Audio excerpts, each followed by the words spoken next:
Ladies and gentlemen, welcome to a brand new series of Crusader Kings 3 here on the Lord Master channel.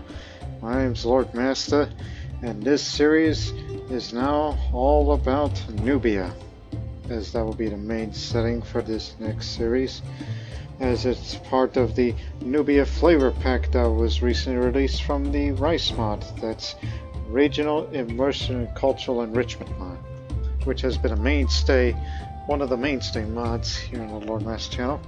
And this series also features the new Coronations DLC at that time. Begin your reign of majesty. Legitimize your power through all inspiring ceremonies that command the respect of vassals and rebels alike. From the crown's first touch, your legacy is forged in grandeur with coronations. But however, I will not start off as a king or emperor. Unlike the past few series, including the last series I did with the Manichaeans, where I started off as an independent kingdom. So instead, we're going to start off at a lowest of low rank. I mean, not to the point where I'm Landis Adventurer, no. But rather be a count. So this character here in front of you is Count Merki, or Merki. I'm not sure how his name is pronounced in the Nubian language, but for my, sake, especially with me being American and all, I'm gonna call him Merki.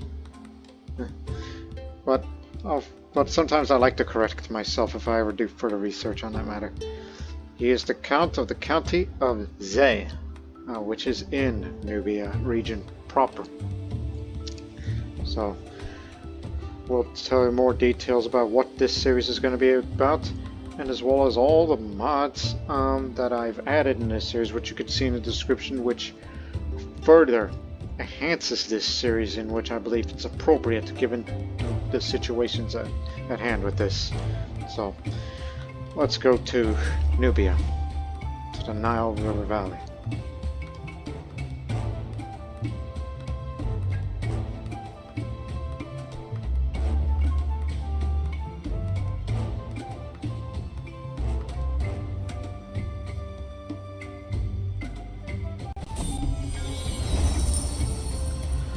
The internal Nile. The Nile is the heart of Egypt and Nubia. The land is its body, and the people is its blood. The clear waters of the precious Nile teem with life. Some years it blesses the people with abundance. Other years it curses them with famine. Such has it been since the days of the Egyptian pharaohs and the Kushite Courtiers and Kadakis, which will tell you about those terms in a moment. Generations ago, the armies of the Rashidun Caliphate, which had just conquered Egypt, and the Makurian Nubia clashed on the frontier of these two lands. Eventually, both sides negotiated an agreement, the Pact. This agreement has defined the politics and trade along the ancient Nile since then. But can it last as long as the Nile has? Whatever the future holds, there's one undeniable truth here. For as long as the Nile remains, so too shall its people endure. Which we'll tell you about these situations in a moment. Again, the main setting of this series is going to be the Nile Valley, from Nubia to Egypt. So obviously, most people would know the term pharaohs. The term pharaoh originally referred to ancient Egypt's royal palace, but during the New Kingdom, around the circa 16th to 11th centuries BC, the word came to be typically used to refer to the rulers of Egypt. It was never used as a formal title for Egypt's monarchs, and such usage derives from the Hebrew Bible. In reality, the pharaohs were typically given 5 names by the Middle Kingdom: the Horus name, the Vedi name, the Golden Horus name, Nomen, and Prenomen. Kushite Courtiers, or Kore, was the title of the rulers of the Kingdom of Kush in ancient Nubia, particularly during the Meroitic period from 542 BC to circa 350 CE, when the capital of Kush was at Meroe, or Meroe. The title could be held by both male and female rulers. And Kandakes, or Kandike, or as we say Candace in the West, was the title of the Queen Mothers or Queen Regents of the Kingdom of Kush in ancient Nubia during the Rhotic period, when the capital of Kush was at Maran. The term survived in the Bible to refer to a purported queen of the so-called Ethiopians in the medieval legends of Alexander the Great, as the name of a queen he fought against in Nubia. As a result, it has survived nowadays as a common name in the West, which is like we Americans call it Candace. We call a girl's name Candace. That's how it's pronounced. What's Kandake or Kandike over there in this part of the world, here in Nubia. So inspect each icon to better understand the situations of the Nile River Valley. So here's one of the two situations. The Nile River is a situation that represents the flooding of the Nile, which has been a crucial part of life in Egypt since the days of the pharaohs. Every year, the Nile will flood a certain amount or not, represented as a situation phase. Most of the time, the flood will be a normal good flood, but sometimes it can be a bad flood, giving different bonuses and maluses respectively. Though any ruler with territory along the Nile Valley will automatically take part in the situation, certain cultural traditions will unlock additional decisions or activities that grant further bonuses related to the Nile. So, a good Nile flood is considered a good flood if it's in the following phases: normal, high, and very high flood. Bad floods can be of these phases: either overflooding or low flood or very low flood, which I'll show you more of its effects in a moment. And now here's the other situation, the Bakht. The Bakht is a situation that depicts the political and economic relationship between Egyptian rulers, typically Muslim, and African rulers, typically Christian, along the Nile, based on a legendary treaty signed between the two sides in the 7th century, following an attempted conquest of Nubia by the Rashidun Caliphate. The Bakht is divided into two regions, Egypt and Nubia. Representing these two sides, the situation indicates the between the different situations faced, representing how each side interprets and views the stipulations of the treaty, the accord and discord situations phases. Just a moment. And a core feature of this situation are 3 interactions to exchange, demand, or offer Bakht goods between Egyptian rulers and African rulers.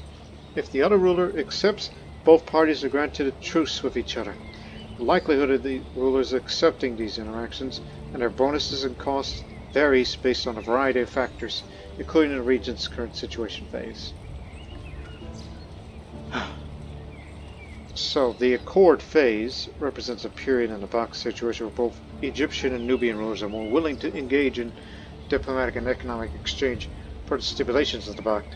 As such, they're also less likely to go to war and will treat each other less hostility. Just say less hostile. It's a bit of a typo. And discord phase represents a period in the Bakht situation where both Egyptian and Nubian rulers are less willing to engage in diplomatic and economic exchange per the stipulations of the Bakht. As such, they're more likely to attack each other in war and be more hostile to each other. And we mentioned the Bakht goods here. They are beneficial character modifiers that rulers who are part of this situation can acquire from 3 different interactions: propose Bakht exchange, offer gift, and demand payment. The type of goods, i.e. modifiers that a ruler can give, depends on which of the 2 situations of the Bakht, Egypt and Nubia, their capital is in. The interactions allow rulers to gain a truce with each other, and chances of other rulers accepting interactions depending on these variety of factors, including what phase they're in. These interactions can only happen between Egyptian rulers and African rulers. So again, the Egyptian rulers is a participant group of rulers whose culture is not of sub-Saharan heritage, such as Arabic or Eastern Roman heritage. And the African rulers is the participant groups whose cultures of sub-Saharan heritage, such as East African or Horn African heritage. So, there you have it, ladies and gentlemen. That's what the main theme of this series is going to be mainly about. The Nile and the Buck. We live and die by the Nile. It's all part of the Rice version 1.17.0 Makuria. The 40th flavor pack, which is Nubia, Heirs of Kush. As it focuses on adding new flavor for Nubia with the two situations we just mentioned here. Here's a quote. The Nubians are Christians whose country is larger and richer than Ethiopia. The Nile of Egypt runs through their cities and regions. Their villages are prosperous and a fertile land. This was said by Ibn Hakal, a 10th century Muslim traveler and geographer. And this character I mentioned before, Merki, who is he exactly? This is what he says here. Finally, a window of opportunity I've been looking for. Previously, I was a mere notarios, nothing more than a middling scribe. Yet through my hard work, and perhaps thanks to my superiors' recognition of my ability in agricultural and financial matters, I now have been promoted to a higher position. Perhaps, however, I can climb the ladder even higher, maybe even gain the notice of the king. Do I have the ambition, the competency, and the skills expected of a Makurian bureaucrat? I think I do. Mark my words, this is only just the beginning of the career of Merki, and I will what I can to ensure that when I die, years from now, my epitaph will record the career of a great man, an official who left his mark on this blessed land. May God help me advance in my career. We mentioned the term notarios, he says. So, in ancient Rome and Byzantium, notarios was typically a title given to low-ranking officials or scribes with clerical or secretarial duties. The title spread throughout the regions influenced by Rome and Byzantium, such as Western Europe and Nubia, where the term retained a similar meaning. So, for historical context, a little more about the man. Merki was a little-known civil official in Makuria in the late 9th century, whose remarkable career is attested in this epitaph. He rose from a lowly village official to become a member of the king's close entourage, in charge of the financial and agricultural matters, though the exact nature of his various offices is uncertain. Merki's life poses an interesting question to scholars about the nature of Makurian government. Does his trajectory indicate some degree of social mobility in Makuria?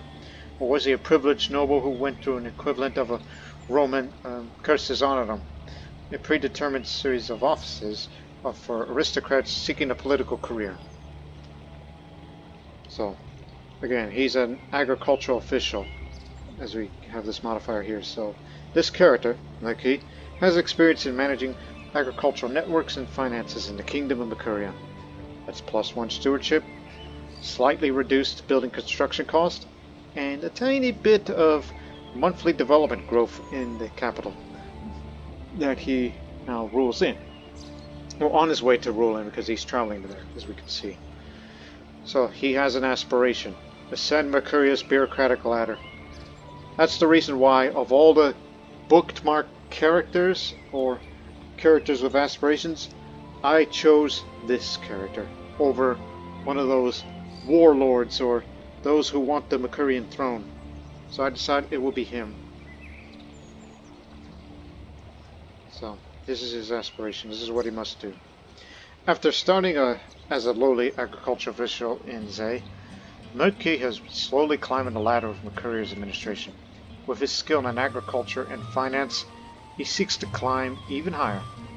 The main objectives are: remain a vassal or a vassal of a vassal of a ruler of Makuria, hold at least 3 counties or 1 duchy, take the decision to engage in Nubian agricultural practices at least once, have a level of devotion of Devoted Servant or higher, or the level of Fame of Illustrious or higher. And the rewards you get: 1,000 Renown, upgrade the Education trait, upgrade the Agricultural Official to the Veteran Agricultural Official, and gain 500 gold. Bonus objectives include be friends with or a counselor of a ruler of Makuria, or ensure they have at least 75 opinion of you. Reward is additional 500 gold. Take the decision to welcome Nile pastoralists and or ward off Nile pastoralists at least once, which you gain either a diplomacy lifestyle or intrigue lifestyle perk, and or respectively. You can also take the decision to engage in Nubian Nile agriculture practices more than once during this time, and the reward you gain is 200 prestige for each instance up to a maximum of 5 instances.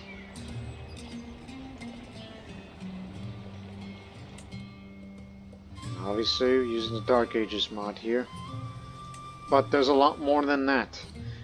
You may notice at the bottom of the screen you see Royal Favor, Court Reputation, Military Renown, Council Agenda, Power Struggle, and Inner Circle. This is all part of the ChatGPT Flavor Pack mod that I added.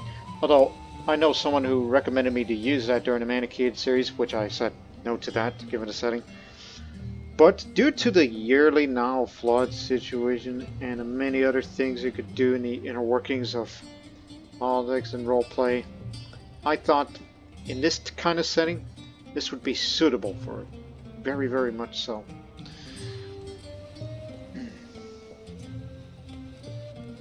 So, and also you could see them here, those things you mentioned.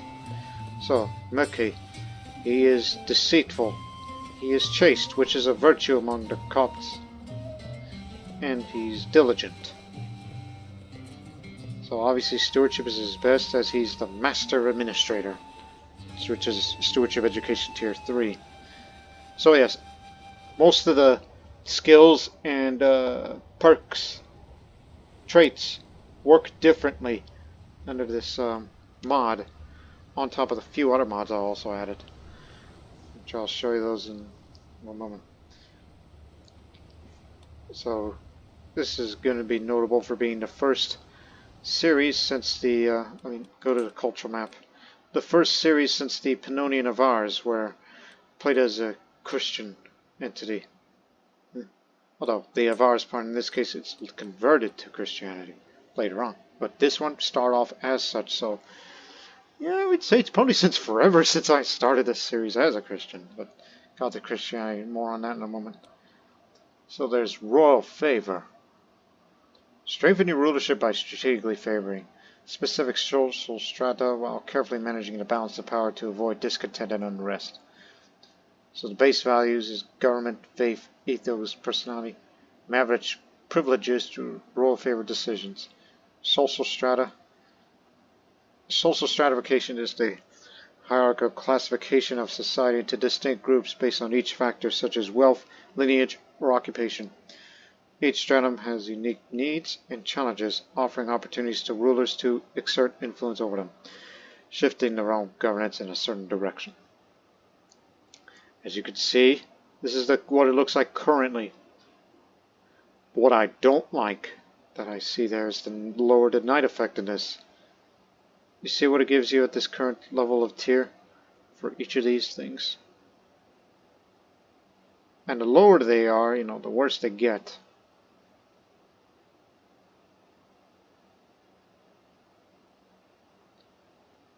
So I better take care of that soon. And this is court reputation. Although it's not there right now, but it will change as time goes on. It reflects the perception and status of your court through the eyes and tails of visitors, travelers, and bards. So it's determined by your own skills and by your counselors, knights, courtiers, and guests' skills, personality, traits, and their also opinion about you. So this is what it would look like for each and every one of these.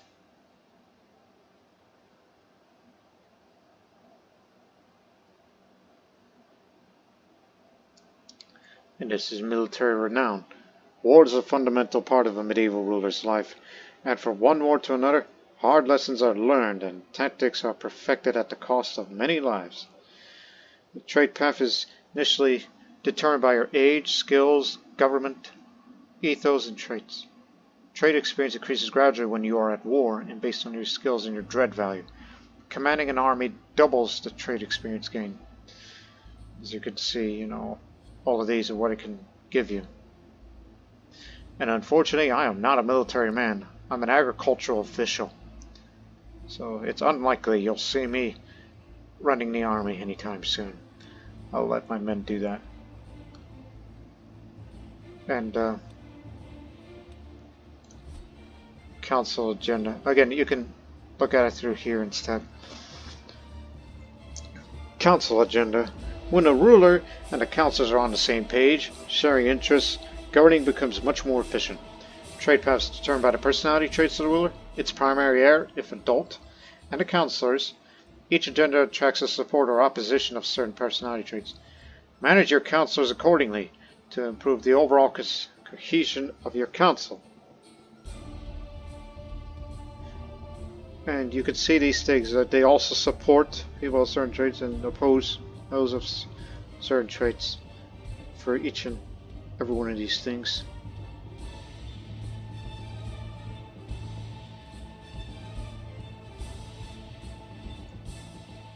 Although I haven't put together my council yet, but once I get to my county, then we'll know. And there's power struggle. Power struggle represents the balance of power within that council, indicating who apparently holds the greatest authority and respect compared to the ruler. Personal power projection is determined by age, rank, dread, court positions, average skills, negative opinion of the ruler, and its low legitimacy and crown authority. Ambition, diligent, and arrogant councilors score higher. Content, lazy, and humble councilors score lower. Female rulers are underestimated by male councilors. Use confront interaction to reduce a councilor's score. When I collect the dread, that is. I'll be sure to remember that. And finally, inner circle. A close-knit group of friends, relatives, and assistants who constantly support and work with a particular noble, playing a significant role in their lives and activities. Trade paths determined by the ruler's skills and personality. Most traits impact personality in some way. Acquiring or replacing traits will change the ruler's inner circle for all these things here. Determined by sociability and zeal, honor, compassion, energy, vengefulness, and boldness. Yeah, we kind of get it. Just depends on your character. But in this case, that I'm deceitful, chaste, and diligent, I'd say I'm mostly good. But that deceitfulness part, that's my second best skill. Next to prowess. But still, as I stated before, I haven't put together a council, which we'll get to all that in a moment, because we mentioned situations earlier. So we're currently in a normal flood. These are two participant groups. Agrarian rulers. Anyone who lives long to now knows the importance of sugar and for what makes agriculture the civilization possible. So that's for landed rulers like us. It's 20 participants, and there's the agro-pastoralist. Though the Nile is often associated with settled peoples, wandering pastoralists who often have sporadic experience with agriculture as well have played an important role in the history of these riverlands too, which is usually applied to tribal rulers.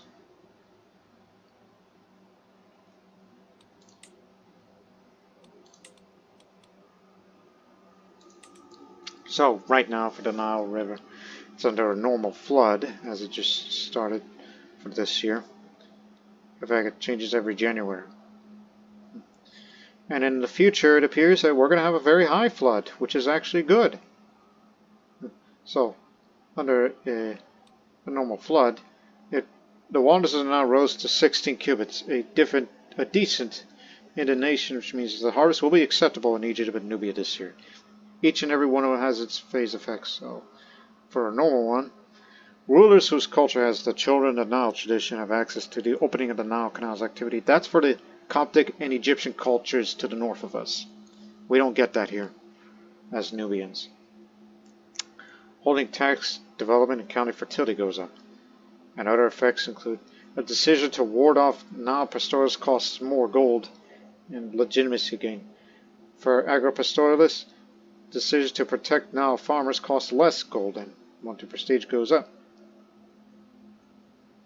And there's a likeliness of very high flood, which you can see under view, which it says cautious forecasts anticipate a very high flood next year, rather than unreliable or credible forecasts, along with its expectations. So that's 4, so that takeover points, it's 20. So again, they believe we might have a very high flood.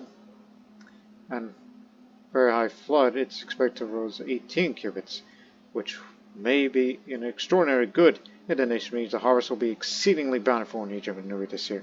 So in this case, further increasing the tax development growth, and as well as control and popular opinion. And it causes the effects like, costs more gold, legitimacy gain, less gold to protect non-farmers for the agropastoralists, and so on and so forth.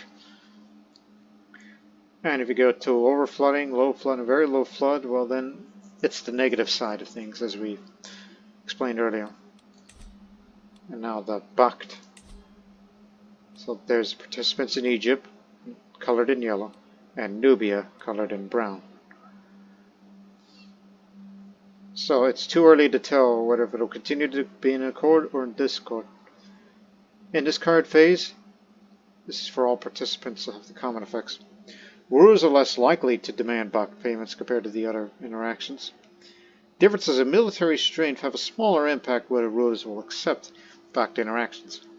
Rulers are more likely to offer Bakht gifts compared to its interactions. These interactions cost less gold. Truces from these interactions last 20 years.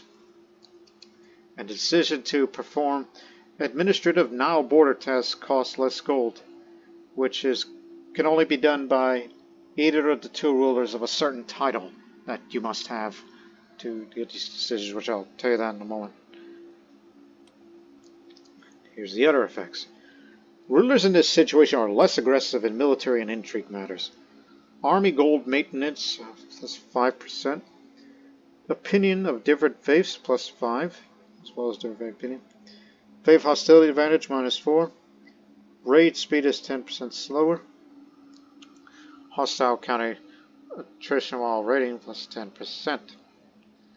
Monthly stewardship and diplomacy lifestyle experience, plus 5%. Hostile raid time, plus 10%. Development growth, plus 5%. And danger when traveling, minus 5. So, obviously the discord would be the opposite if it ever goes to that route, which we hope that won't be the case in this ever-changing situation, because 1. Nubia, Makuria, the Kingdom of Makuria, is currently at war with its unruly vassal, Shamir, who wants the kingdom for himself. And he's got an aspiration too. Take over Makuria and pacify its borders. And at the same time, there's also this man who's got his own aspiration. Bleed the Red Sea dry. As he's got his own thing going. While meanwhile in Egypt, which is currently ruled by the Tulunids, made by its founder, Sultan Ahmad ibn Tulun, in which he's at 2 different wars. Both of them are invading Egypt, and they want the whole thing. So it's a turbulent situation along the Nile. But on my side of the Nile, where I'm traveling to, it's a lot safer and quieter.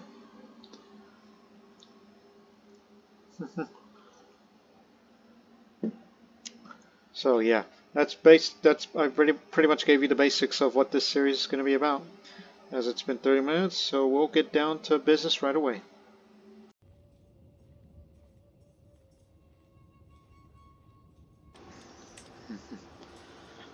So, yeah, we're gonna get down to business here, but I want to travel like on my way to my capital, which I'm over here in Kota. So I want to slow this game speed down just for a bit, as there's much more to show you people of what this everything here we have. But first, let me change the route a bit. There's one little point of interest I wish to visit: St. Mary's Cathedral. Central Cathedral of the Bishopric of Casalipin, also known as Salimi in Old Nubian. Gives me a bit of lifestyle experience. Order and make haste.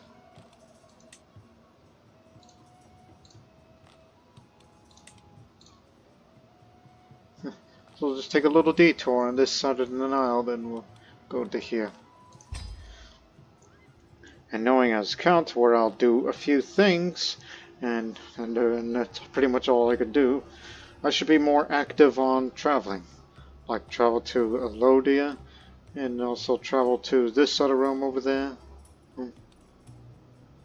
Yeah, just be more active. You're a diligent character.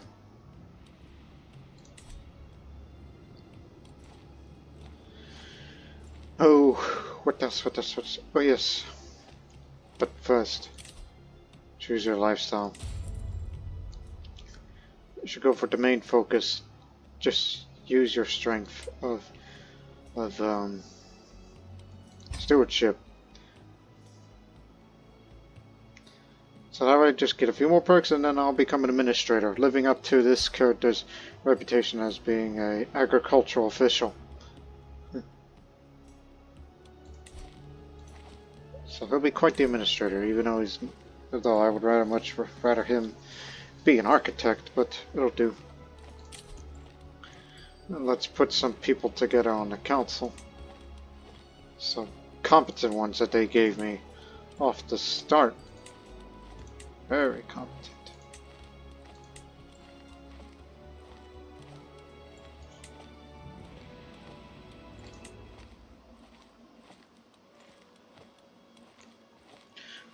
Of course we ought to assign commanders because our military is non-existent other than levies. And we have no good fighters with the exception of my caravan master, which leaves a lot to be desired. Right, things gotta start somewhere. Speaking of things starting somewhere. Not yet. Personal agenda. At the cost of stress, you could plan your personal schedule for the next 5 years, potentially gaining powerful buffs. Your steward reminds you that it's time to plan your personal agenda for the upcoming years. This plan may be essential to pave the way for the realization of your vision and objectives of times ahead. So you gain a positive or negative modifier based on skill. Chance of success increases with your skill level. Available options also depends on your skill. You gain 15 stress, but also you lose 22 stress to become diligent, so I will gain no stress for this. And these are the modifiers, including one of these must be true. What should I do? The counselors that you newly appointed are inquisitive about your plans for leisure, implying that even your personal schedule is subject to scrutiny and potential consequences. Do you choose to divulge your intentions for your free time, or do you assert that your personal life should remain beyond the purview of their inquiries?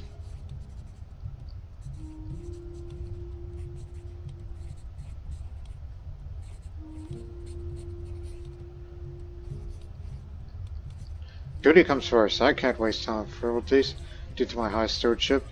71% chance that I would gain working for 5 years, or 28% chance I'll gain a casual depression, a bump on the road. Working excessively has led to a depression, causing you to fail in fulfilling established agreements and damaging your dynasty's reputation.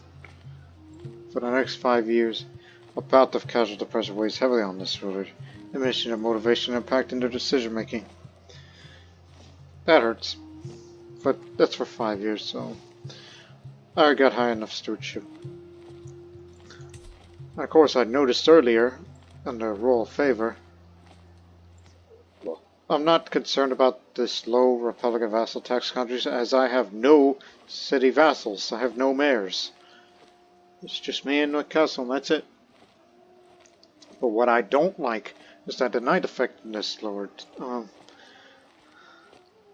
Select a social strata to begin privilege granting efforts, annually increasing their respective trade experience by 4 to a total of 20 over 5 years, while slightly reducing others by 0.8 to a total of 4 due to discontent. Every year the trade experience of favored social strata will increase. More than one social strata can benefit at the same time. Prestige costs double for each cemetery's active campaign. War in prison done. This will cost me all of my prestige, but I gotta do it off the bat. So, obviously I want to increase the knights' salaries and prerogatives. We need to increase the royal favor for more knights to get it up there. So I can negate this. And may possibly give a little more to them if I want to increase their effectiveness. Even though there are other ways to increase effectiveness, but still. For the next 5 years, I'll foster a formidable force of loyal knights to serve as the backbone of my military mighty. These progress reports will arrive annually.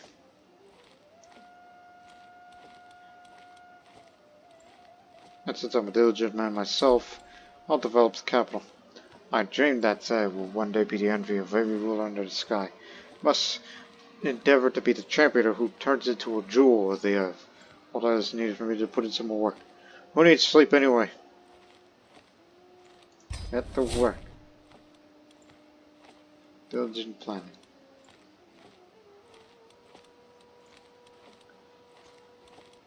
With that, ladies and gentlemen, let's get on moving.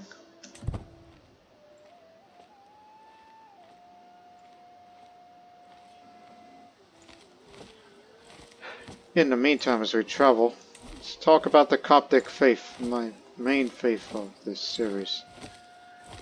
Tracing its origins to Saint Mark the Evangelist, the Coptic Church is famous for both being the birthplace of Christian monasticism as well as maintaining a long tradition of promotion of education and philosophy.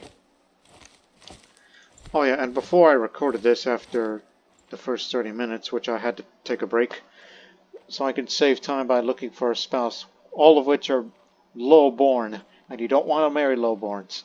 But I found one special exception. I married this woman, Countess, who is currently at Rhodes. She's of Mesriki culture, and she's of the Haranian faith, which is an organized Semitic faith. It's part of paganism. And some of you may remember I once did a video series on Haran and Haranians, which was during when Tours and Tournaments came out. So it was an interesting little series I did for them. And now we see one here. And what makes it more interesting is that this family here, former moneylender in Haran, though deeply involved in the academic world now, this Haranian was once a moneylender. So that's where he comes from. And this woman is born intelligent, which got that from father. So that's the reason why I decided to marry her, because of her intelligence. She's also a proactive bureaucrat. This noble character's ambition revolves around establishing order, demonstrating efficiency, and asserting their leadership within their own. They believe in the importance of competence and excellence, and they strive to be acknowledged for their effective management and decision-making skills. She would definitely compliment for all this. And there's another thing I want from her. Since she's of the Arabic culture, I want to learn Arabic, because to the Nubians, Arabic is the language of trade and diplomacy. So it would be wise to, learn Arabic before you begin negotiating anyone who would want to propose back exchanges with you to get what I may want and what they want in return. And of course that puts my prestige in the negative for marrying that woman. But also I want to begin fabricating a claim of this county here. Because if you want to expand, you gotta expand northwards. Dongle is not an option. That's the king's realm.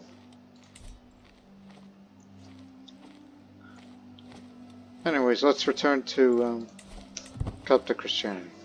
So these are its tenets. Alexandria and Catechism. The Catechetical School of Alexandria had a long tradition of encouraging theologians to think critically and question the status quo. Despite the physical destruction of the school, we carry on these traditions. Make scholar a virtue, and for all its adherents, learning stress level is +2, and monthly learning lifestyle experience +20%.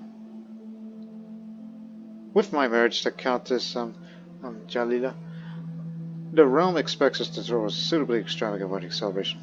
It is well on my right to collect royal duty as part of this. Some may consider it tasteless to levy an extra tax during this time of jubilation. I could get all that prestige back, but there are other ways to get the prestige, which I'm in no rush of doing. So I'll say, of course I'll collect it. Who pays for their own wedding? Money's going to be going to improve the economy in the future.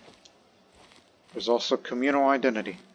Our faith and culture are intrinsically linked together. This practice strengthens the bonds of our community, though it tends to exclude foreigners. Conversion speed in counties of my culture has increased 50%. Promote culture speed in counties of my faith, 50 plus 50%.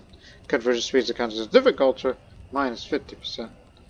And everybody who's of the same faith has an opinion. Well, long after night I settle, I find myself laughing, telling stories and drinking with Bashanbu, Michael, and Makurios. I don't know he had it in him, but Bashanbu ends up telling a particularly bold story about 4 peasants he had seen in Zay. After drying my eyes, from the laughter and drinking a bit of to clear my throat, I will. And these are your council members. Now we've all come together.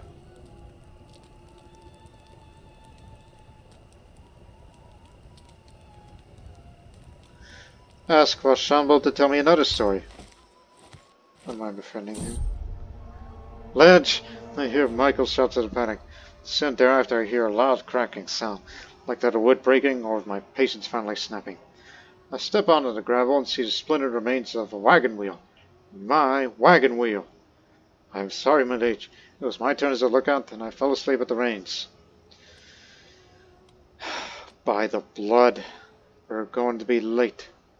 I don't know why Christians say by the blood. Does that mean by the blood of Christ? Is that what they mean by that? That exclamation? Anyways, there's monasticism. The pleasures of fine food and drink only serve to distract us from the service to the divine. Isolating ourselves in remote monasteries is the best way to avoid these temptations, which courtiers could take a vow to become a monk or nun. Makes temperate a virtue, makes gluttonous a sin. The inn we stayed at Batan al-Hajjah last night was surprisingly a wonderful place. I don't know what the inn or its staff did right, but something about the inn allowed most of us to sleep through the night so peacefully. This morning there are smiles on the faces of many in my entourage as we prepare to leave. Mine is going elsewhere, so I'll just say what a wonderful place this was.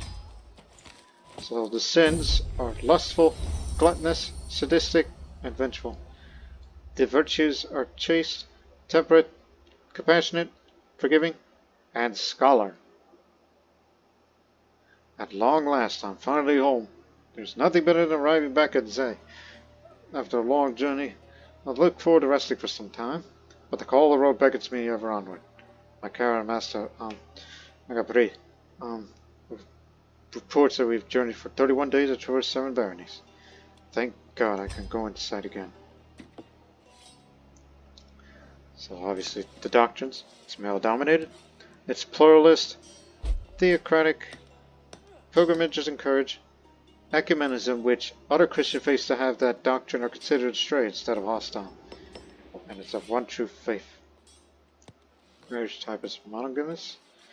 Divorce must be approved by our head of faith here, the Pope of Alexandria. So, the King's Archbishop is converting the county to Coptic. Well, as you can see, there's very little of this little pagan faith here, though the land's mostly Coptic, but as you wish, my liege. If you wish to keep it up like that. Anyways, back to where we were. Bastards can be legitimized. Consider close kin taboo, which marriage between any extended family members and or close family members is forbidden. Sexual relations between any extended family members and close family members will give the incest secret. This ain't ancient Egypt or Nubia, where you're allowed to marry each other of close kin. Way matrimony. So, compared to Catholicism and Orthodoxy, they still follow the same way. Same-sex relations is shunned, deviancies is criminal, male adultery is shunned, female adultery is criminal, close kin slaying is criminal, and witchcraft is criminal. A view on nudity is none, as we wear clothes. The clerical function is control. The clerical gender is only men. Clerical marriage is disallowed. Clerical appointment is spiritual for life. So the head of faithful clergy appoints all realm priests or court chaplains. The realm priest or court chaplain have their seat for life. Obviously the funerary tradition is Stoic burial. And a new coronation tradition is imperial anointment, which characters of Empire tier or higher must use the anointment activity option to receive the anointed sovereign law. And there's 3 special documents here. Teachings of Jesus. So, non-Christian faiths of the Socratic tenarchs are hostile instead of evil. Mutual plus study opinion bonus with faiths that have the Christian syncretism in it. There are those in the world who adhere to the teachings of Jesus without acknowledging his divinity.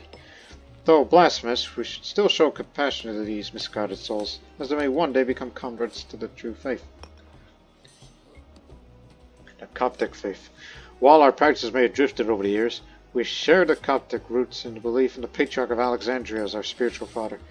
So other faiths are considered that share their head of faith to be righteous. And then there's the African apotropaic tattoos, which unlocks a decision to receive the said tattoo regardless of culture. Traditionally, tattoos of religious symbols were seen as having magical, protective, spiritual power in Northeast Africa, regardless of one's belief. So this is our Egyptian Pope here. Master Commander. So apparently he had a military background prior to becoming the Pope of Alexandria, the Coptic papacy. It was Arabic and Coptic.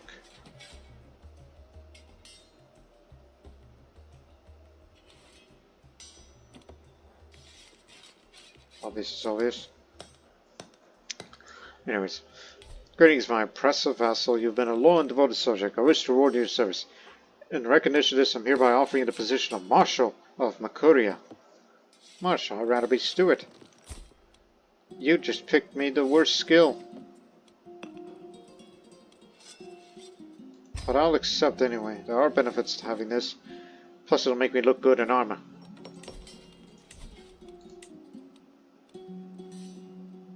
So the effects it has on me. Prowess up. I'm gonna go main introduced. Levy size increase. Martial lifestyle experience. Why'd you give him this? You should swap it.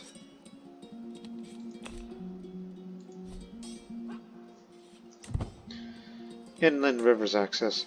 While inland waterways offer some trade and transportation benefits, the absence of coastal access may hinder broader economic connections and maritime influence.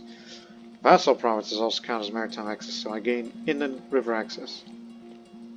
So reduced diplomacy range. Vassal opinion plus 10. Development growth minus 10%. Culture fascination progress minus 10%.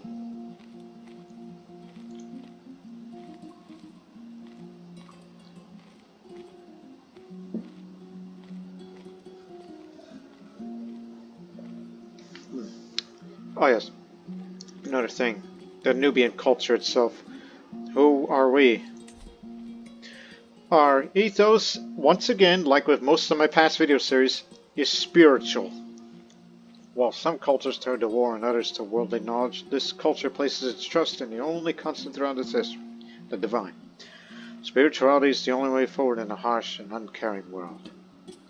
So consult this guy's decision. Welcome wife, she just arrived.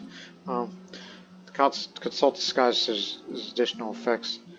Characters of this culture increase stargazer aptitude, which is only relevant if you're nomadic. For all of us characters, it's monthly piety up, short range duration reduced, long range bonus up, herd capacity, reinforcement rate for levies, control growth, faith, increase reformation cost, all that. Zealous opinion. We're of East African heritage. We speak the Sudanic language. The martial is men only. Unlike in Vanilla, where it's equal, I think, because it's a warrior queen's tradition. And Nubian aesthetics. Yes, the military equipment is Arabic, but we wear Byzantine clothes. So these are 6 traditions we have here. First off, astute diplomats. It is a common idea in this culture that the purest expression of superiority is the ability to subdue your enemy without fighting them. You cannot attack allies, you cannot attack through a truce. The alliance negotiation is exception plus 50. White peace exempts plus 10. You can learn 1 additional language without any penalties. Gee, why did you say so? The diplomat trait provides additional bonuses. Unlocks the purchase truce interaction, improves the bounties of whispers countermeasure, tier 4. And all of its Nubian characters learn language phase like 20 days faster per skiing phase. Well, given my learning is pretty good, as I'm learning Arabic for, there's another language I wish to learn. And maybe perhaps when I get on the Pope's good side, although he's currently ill right now.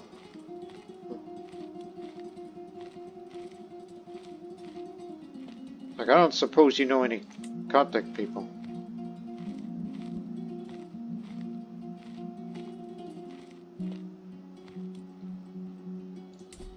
Or go over to that Swan where he lives.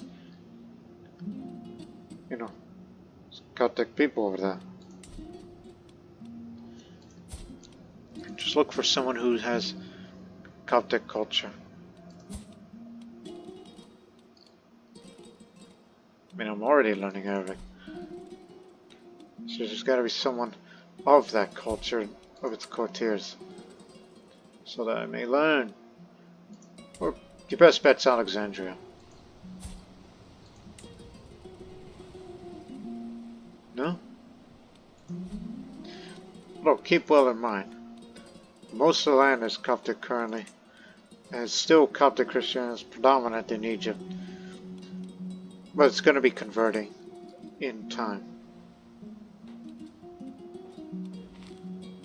Oh yeah, ongoing war over there.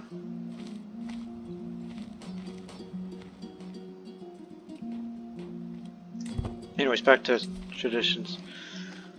This is also, let me go before we, look at the priority ones. Religious patronage. For the salvation of the soul, one must commit to the works of religious significance. You cannot purchase redemption, but having a temple priest sing your praises helps. Piety from constructed temple holdings, 1,500. Plus 1,500. Gain renown when constructing and upgrading temple holdings. Gain access to consolidate rule decision for empires. And all Nubian characters get monthly piety from buildings. And hold on. I just gained a couple of traits now that time has passed. This is who Merki is, exactly.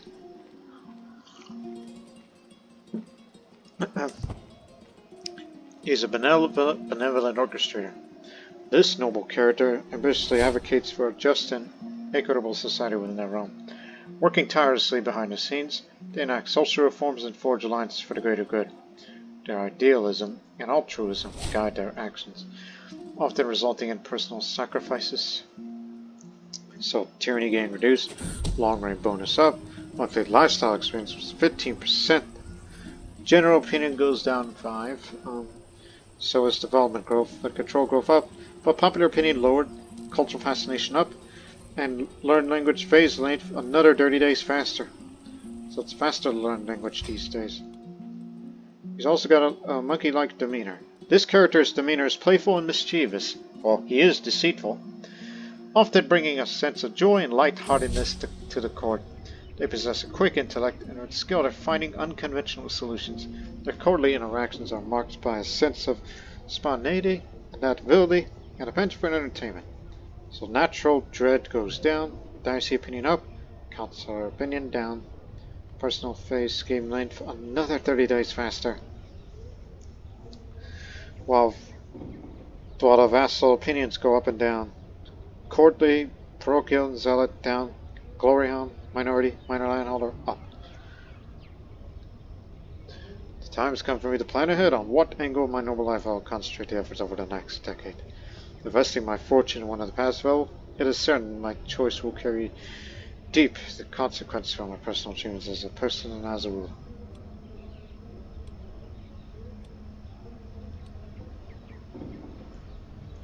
Oh, I'm going to blow a whole load of this. Oh, focus on my lifestyle and realm management. Because that's who I am. Give me a lot of monthly lifestyle experience. He's also a strategic board gamer. Rumors circulate about this character's exceptional skill and passion for board games. They approach gaming as a mental challenge, relishing the opportunity to analyze complex game mechanics and devise winning strategies. Their passion for strategic board games fosters friendly competition and intellectual stimulation within the court.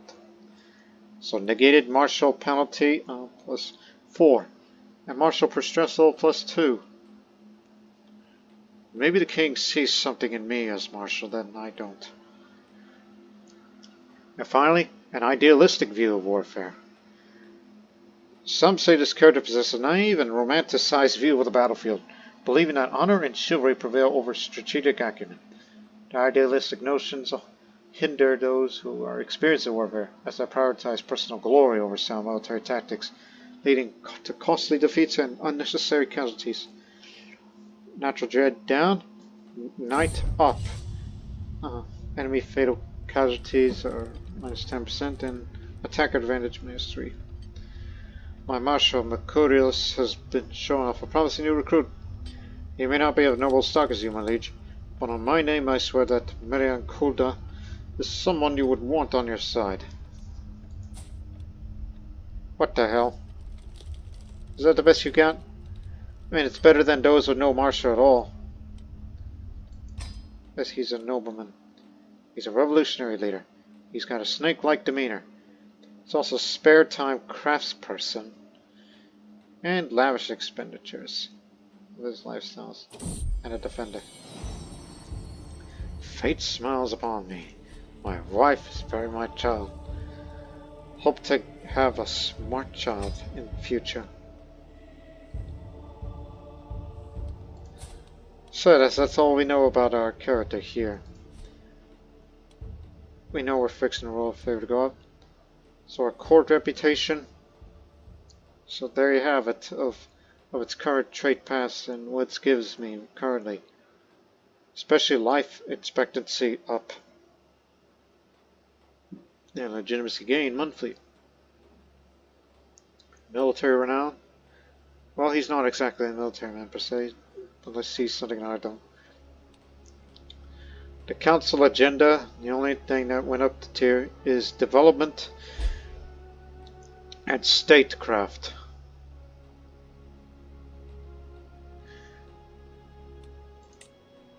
With insignificant power projection, the realm struggles to assert influence, face the challenges of demonstrating strength. Gain 12 prestige. Increase your power projection through powerful rivals or allies, high marshal and crown authority, commanding armies in offensive wars.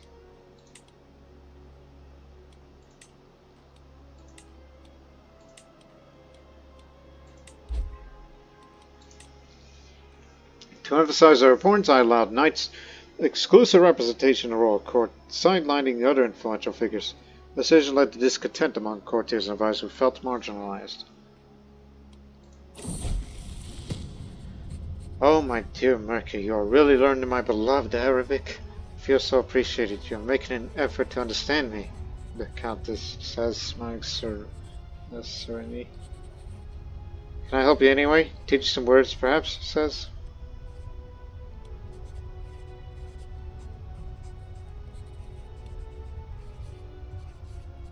Well, I'm chaste. I don't want to get into it. You already impregnated you. I'm not a lustful guy myself. But I'll just say, because I'm diligent, I'll take any help I can get. So, 85% chance that she is a good, albeit flirtatious teacher. Have an opinion towards me? And learn the language motivated by love. 15% thinks it's appropriate to start your lessons with words such as Terpsichorean, Transmogrify, and Lugropius. Are those made up words?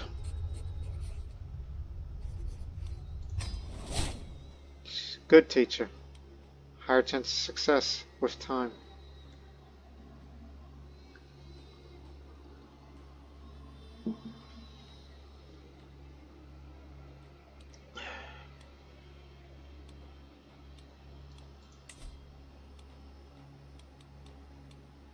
Oh, you should also plan border raid. I could plan minor raids along my borders in order to plunder some gold and increase my prestige. This could be a good way to add some really needed funds to my coffers. But planning and execution will take a couple of months for the raids to be performed. Do it! Costs little legitimacy.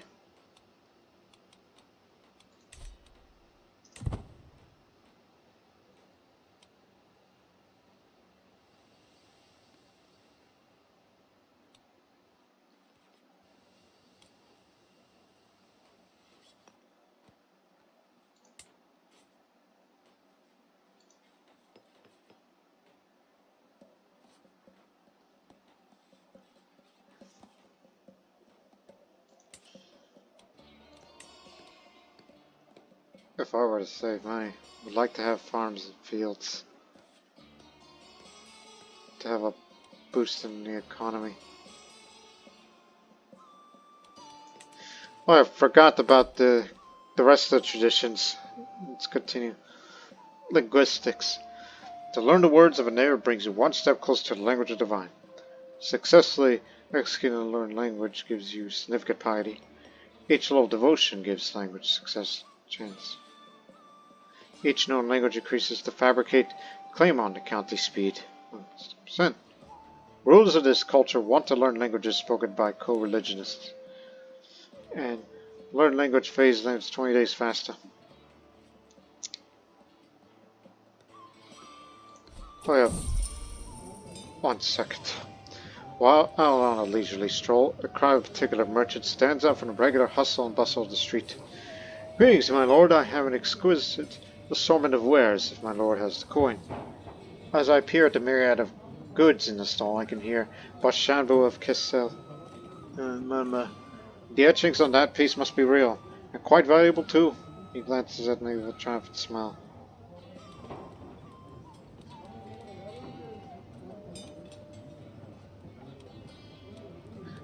Because of my high stewardship, I say, I believe this piece will be a more lucrative choice. So, I opt for an expensive trinket. 62% chance that I'm a decent negotiator, spend 5, or 37% chance it wasn't a great deal, spend 10. Successful haggle. Once I pass the next 2 stalls, Barshambu beams at me. Yes, quite good indeed. Couldn't have done it much better myself. He casually eyes the bottles in the stall next to it and shoots me with an anticipating side glance. Maybe I could teach you a couple of strategies. 64% that reminisce about the minutiae of bartering all night long. Gain 100 stewardship lifestyle experience, and Bashambu gets bartering strategies for 5 years. Or he wasn't quite convinced, 35% chance. Successful persuasion. This is what I bought. Sabatin Buddha. The tiny Gesult of a plump, laughing, bald man. This increases different opinion faith a bit. Unfortunately, the planned border raids against our neighbors were not successful. After a poor show of my unskilled raiders, my prestige suffers somewhat. Oof. Next time will be for real. The waters of the Nile rose to 18 cubits, and extraordinarily good in the nation means that the harvest will be exceedingly bountiful in Egypt and Nubia this year. Yes. Which means now, more money, more development, control, popular opinion up. And they are predicting that the cautious forecast anticipate a normal flood for next year. Excellent.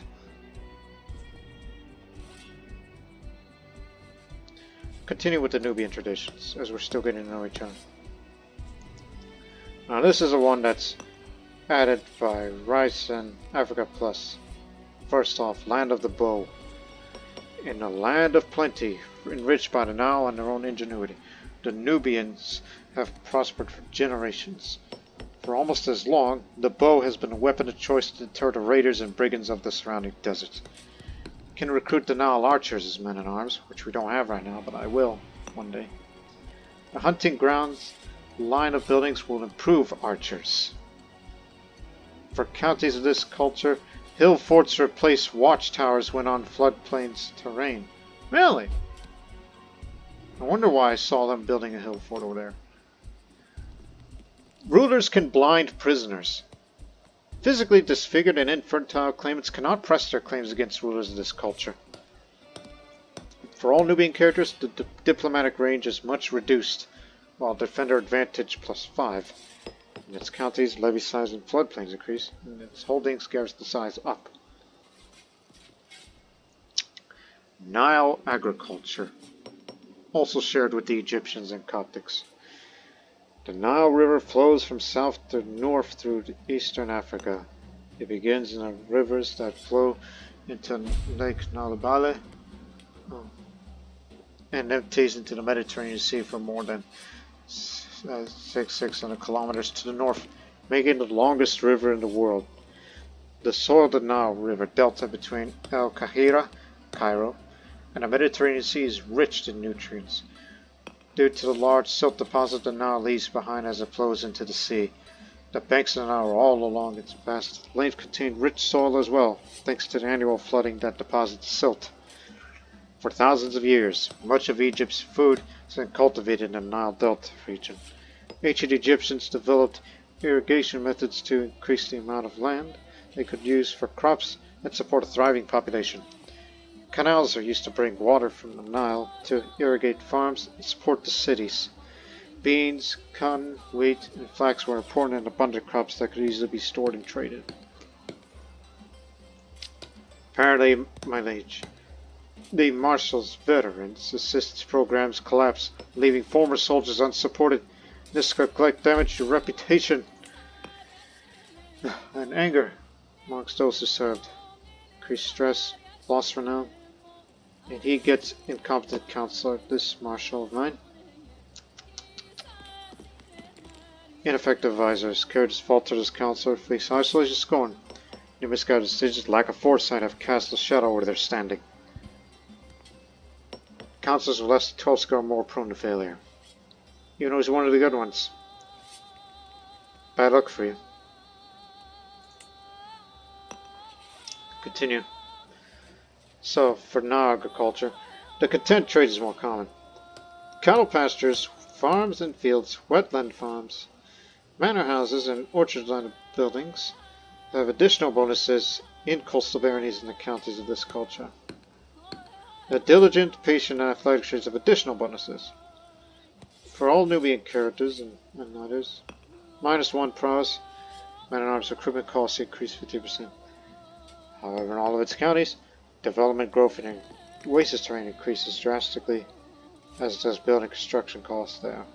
Supply limit in oasis, levy size in oasis, development growth, building construction costs Supply limit and levy increased in floodplains. With building construction costs reduced, I should say.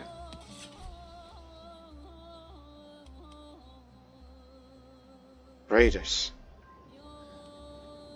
NH, the Stewards Organization of Grand Trade, attracted merchants, stimulated local economy, and enhanced the realm's reputation.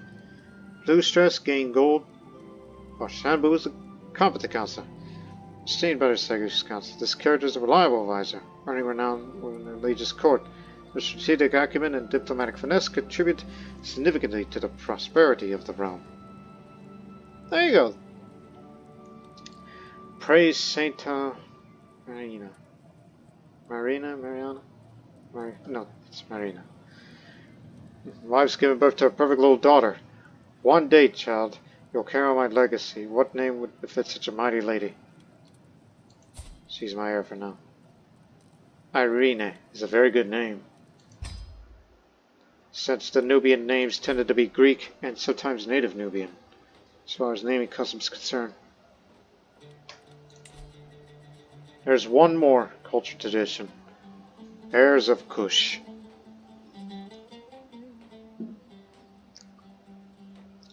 These people are, whether by blood or in spirit, the cultural successors of the ancient kingdom of Kush. They carry on its legacy by continuing its customs and practices in various ways, even if in modified form. It unlocks a decision to engage in Nubian Nile agricultural practices, decision to interact with local agrarian and pastoralist communities along the Nile River, give bonus prestige depending on your rank, and can recruit Awan cavalry as men-at-arms. We've mentioned about these men-at-arms. The Awan cavalry is a heavy cavalry, good against archers, much more effective in desert terrain. And they can do screen as well. And for the Nile archers, they're good against skirmishers. They can do all tasks. And they do very well in floodplains and oases and drylands, but not in the open desert.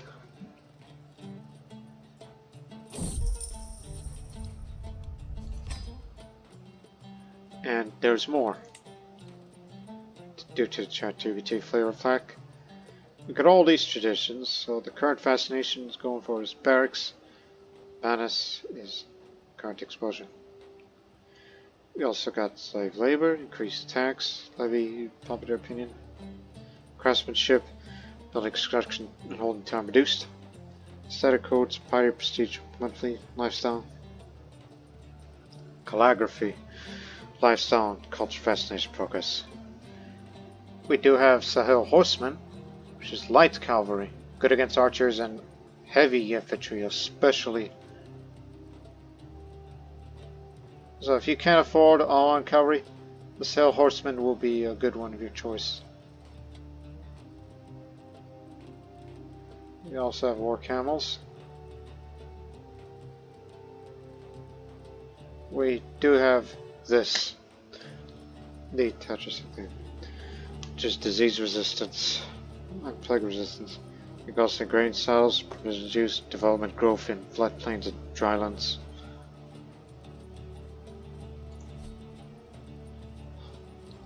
That just pretty much about covers it.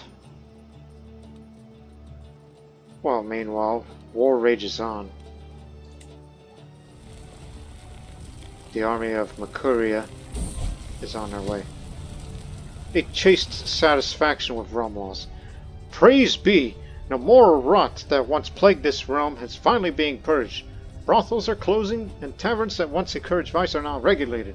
Even the nobility and clergy have been reminded of their sacred duties, and the laws now reflect our commitment to virtue. It brings me joy to see the realm cleansed of its sins, moving toward a path of righteousness. The people are safer, purer, and stronger for it. This is what a virtuous realm looks like. One that honors its values and resists the temptation of decadence. Your character approves of the current GPT moral law. Realm law. Satisfaction events will happen as long as the laws are in line to the deeply held personal values. Moral decency is necessary. So this character feels a sense of contentment because the realm's laws align with their personal beliefs. Plus 1% for all skills. He says it because he's chased. So it kind of sounds like the character's a bit of a conservative.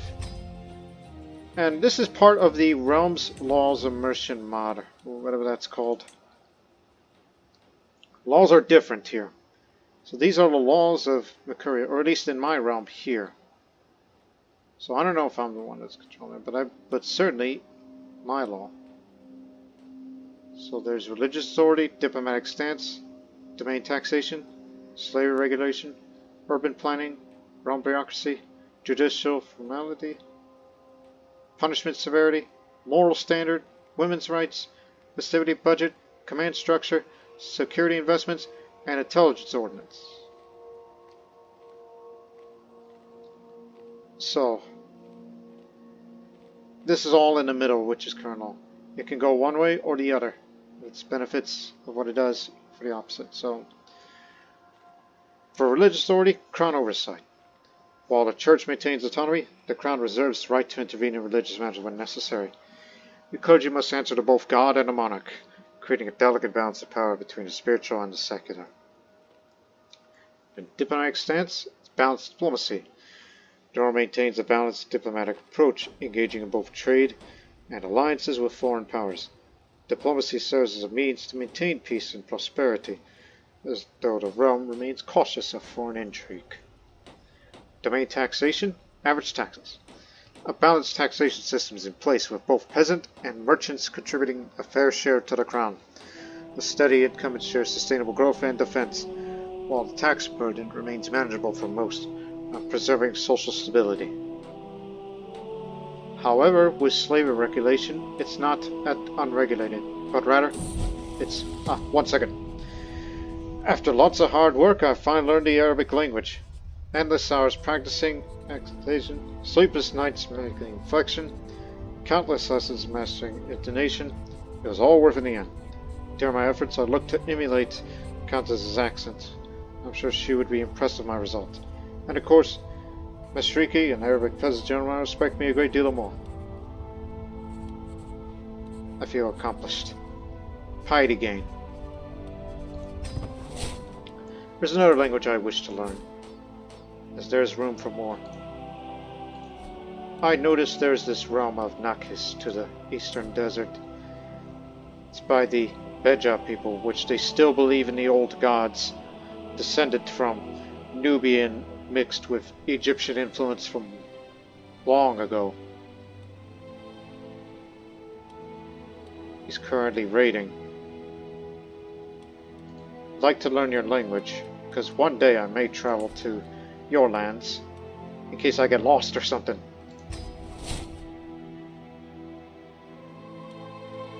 Do we still have contact with the Greek-speaking peoples like those from Rhodes? Yes. I'd like to learn Greek as well. I mean, that's the liturgical language of Nubia. Although, what's easier?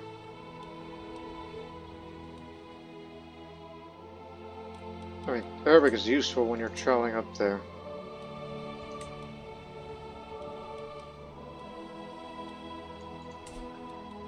And the use of learning the Kushtic language.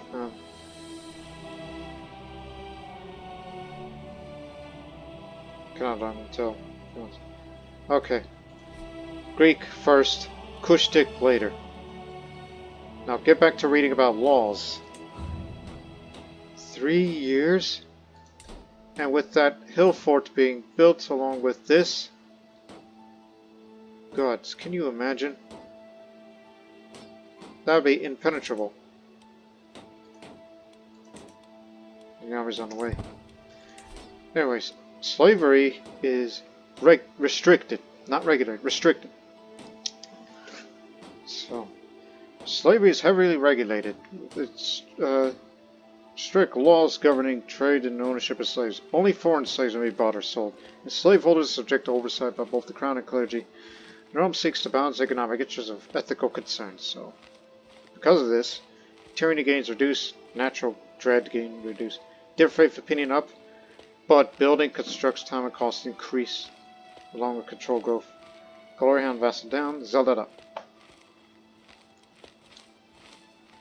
Urban planning is in moderate planning. Urban development is regular with focus on functionality over aesthetics. Streets are planned. Buildings are required to follow basic guidelines for size and safety. Aesthetic uniformity is not enforced, but there's a clear attempt to create organized and efficient cities and towns that balance growth with livability. To reward the loyalty of knights, I granted tax exceptions to their estates, placing an additional burden on the common folk, who triggered protests at the sins of those who felt the weight of decreased taxes. Realm bureaucracy, nobility collaboration. The crown strikes a balance between merit and tradition, appointing both skilled individuals and loyal nobles as key to key positions. Competence is valued, but familial ties and noble birth must also hold weight in decision making. This ensures both efficiency of the administration and continued loyalty of the realm's elite, though may not always result the best candidate for every role. Like put me as marshal.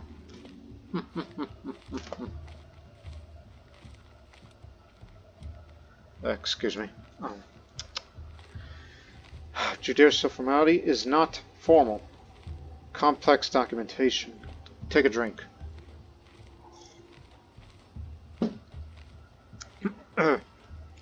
All legal agreements and disputes must be settled with formal written contracts. Verbal agreements are no longer considered valid proof. The documentation must adhere to precise legal standards. Legal language becomes more complex, but the justice system is made more reliable, through increasingly accessible to the uneducated. So piety per legitimacy level goes down. Clergy opinion and powerful vassal up, along with its contribution to tax and levy. Popular opinion goes down. Minority and landholder vassal opinion goes down.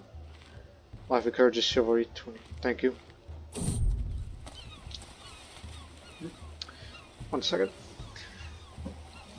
Dangers at sea. Everyone knows that Ispahe, a Nubian woman here, local, is a bit of a coward. It tries to avoid dangerous situations she can, particularly when it comes to travel. One day we were discussing issues related to sea travel and the dangers associated with it. I decided to tease her a bit and ask her whether she thought being on a warship or merchant ship was safer. Dry dock ships, she answers smiling.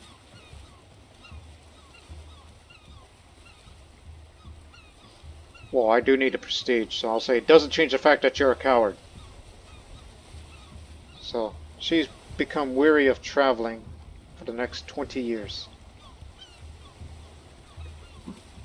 So, for historical context, this witty dialogue is taken from Philogellus, the ancient Greek collection of jokes dating back to the 4th century CE. Hey, that's around the time when Christianity reached Nubia. And the oldest extant joke book. However, it's not the oldest known collection of jokes, as others have been mentioned in older ancient sources. Anyways, punishment severity, moderate. Neural maintains a balanced system of justice where punishments are fair but firm. Crimes are met with proportionate penalties, from fines to corporal punishment, ensuring stability without resorting to excessive cruelty. Moral standard, however, it's not pragmatism, it's moral decency. So the Crown promotes a sense of moral responsibility, enforcing strict regulations on brothels, taverns, and other dens of vice. Prostitution is frowned upon and heavily restricted, with punishments for those who violate moral codes. The nobility is expected to maintain decorum, and public indulgence is seen as shameful. This stance pleases the moral factions, but may stir resentment among those who prefer a more permissive approach. Oh, what the hell? Oh, hell. It was originally predicted to be a normal flood, that's what his cautious prediction says, but instead the waters have now rose to 19 cubits or more, and dangerously high. The nation will likely drown agricultural land and ruin the harvest in Egypt and Nubia this year.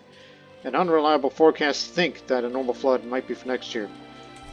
You thought it was going to be normal, but no. It's overflooding. which isn't good. What that does is, rulers who have the children now have access to the Nile flood repentance ceremony. Building construction time and cost increase. The holding tax goes down. Development declines. Fertility down. Control decline. Popular opinion. Plague resistance down. But it's still holding thanks to my legitimacy. And an annual report. Unfortunately, the trade balance for the past year ended with negative values. Traders predict the continuation of this negative trend. Countermeasures are necessary to address this issue. So there's trade scarcity. So there goes the monthly income. Increased travel danger. Damn. There's more. 1 second. I'll be able to read.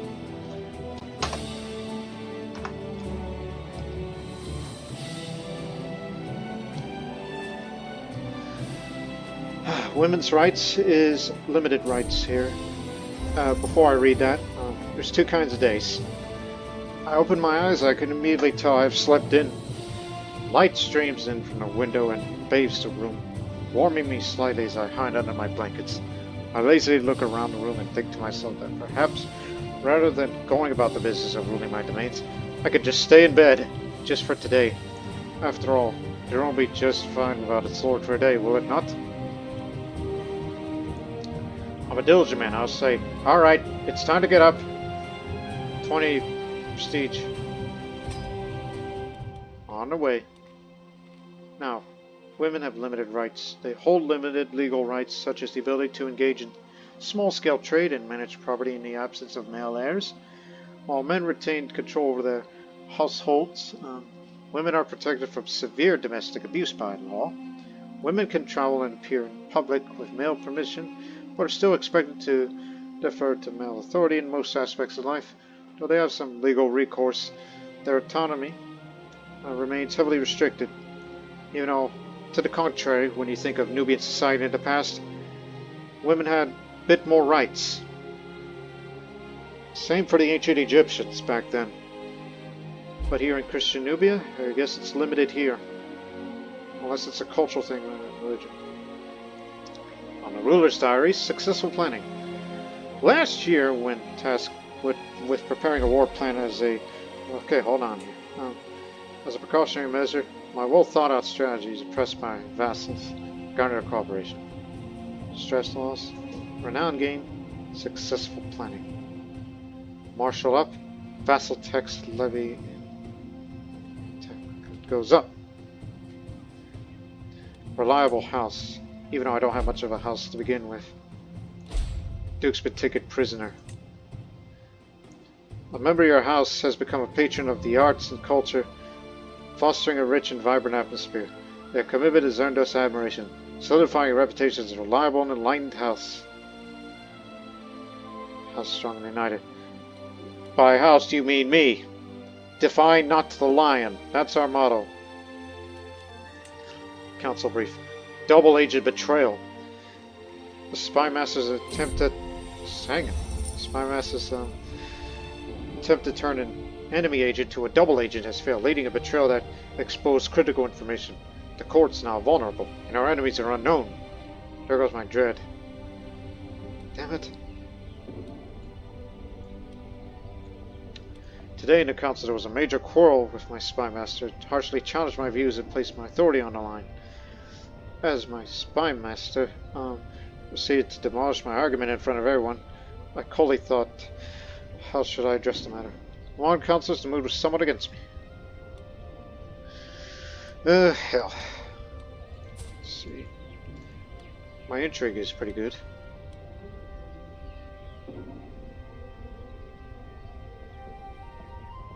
Oh, I am deceitful.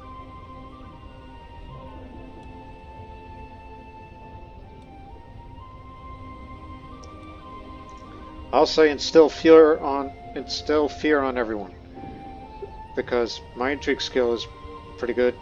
I have deceitful, and the high intrigue skill of my spy master, which is still good. Mine's better than hers. She was a street urchin back in her day.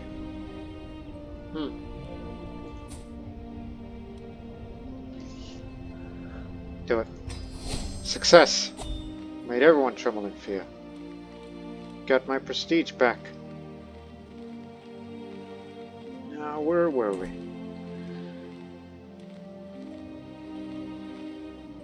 There's much more for me to read of what it's like in this life.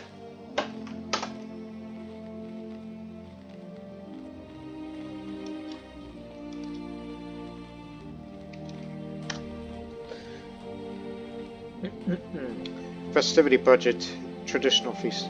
The Crown honors major religious holidays by providing modest funding and encouraging participation in traditional celebrations. While the focus remains on spiritual observance, the realm recognizes the importance of these events, ensuring that they are observed with dignity but without extravagance. A command structure isn't ran by chain of command, but rather by strict orders. My liege, a noble lifted enforced curfews, restoring freedom of movement. The people express gratitude for the return of their rights. So for this county, thriving diplomatic success.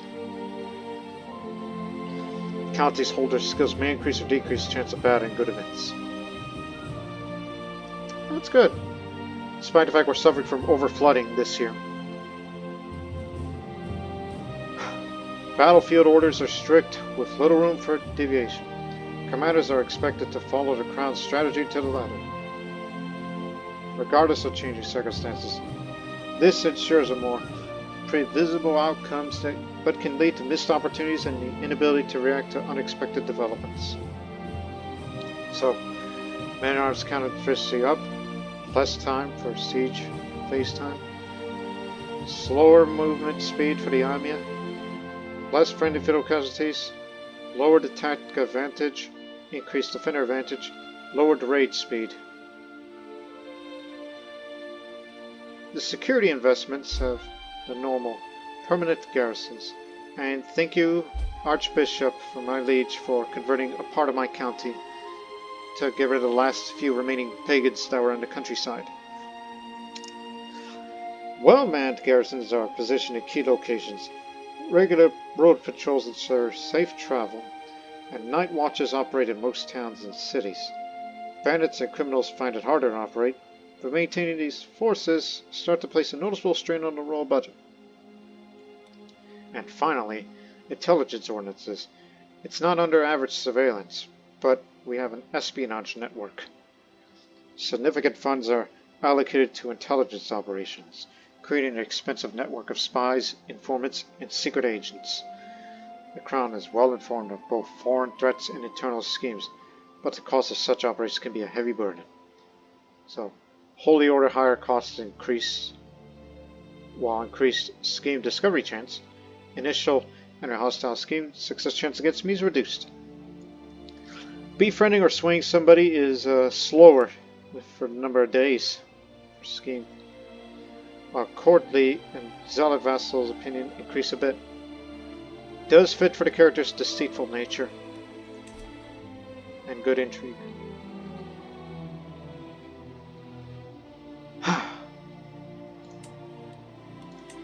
I want those farms and fields. It's a wonder I could build these, but they take long. You should save your money for that.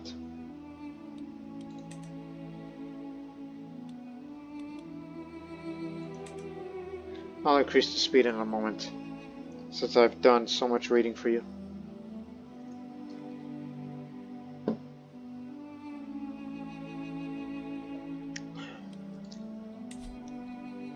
Have you ever been crowned?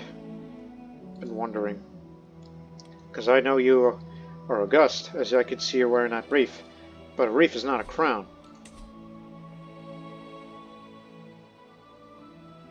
You have limited crown authority.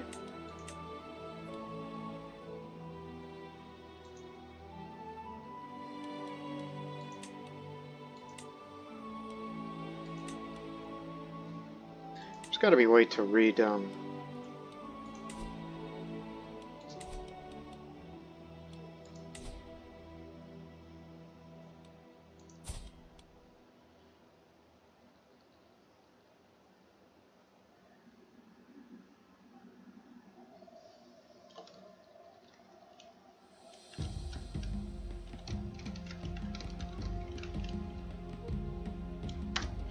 Had to reply to someone.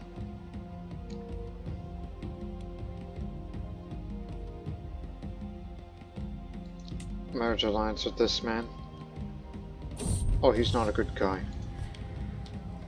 This one is about the border raid thing, which I tried it and botched it.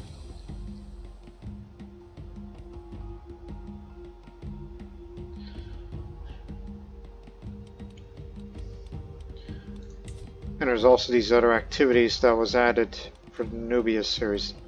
Besides the coordination from the Coordinations DLC, which you have to be a kingdom or emperor. Kingdom or empire. There's also 3 new pilgrimages. Pilgrimage to Baganati, pilgrimage to St. Anthony's Monastery, and St. Cantor's Monastery. Both of which don't have the localization yet, as you see the X's, so I'll have to remind that to Sabrex Khan in the bug reports. Unless someone caught that. No, not yet. They haven't done it yet. I'll report that after this recording. For the next hotfix patch.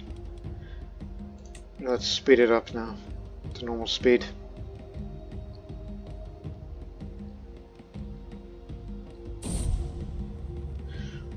While I'm strolling alone, lost in my thoughts in a small remote corridor of my castle, I pass Barshambu, who greets me with a cuddly, subdued "Good evening." Barely paying attention to this, I advance a few more paces when I hear a rustle of someone moving quickly. I turn my head and only see a dagger held by Barshambu, his eyes filled with crazy hate coming from me, the base of my neck. Oh my goodness! How did I see that the man's a lunatic? 17% chance I escape unscathed, 8% chance I become wounded, 20% chance I become severely injured, 12% chance I become brutally mauled, 35% chance I may get killed. Oh. I got severely injured. Oh, damn.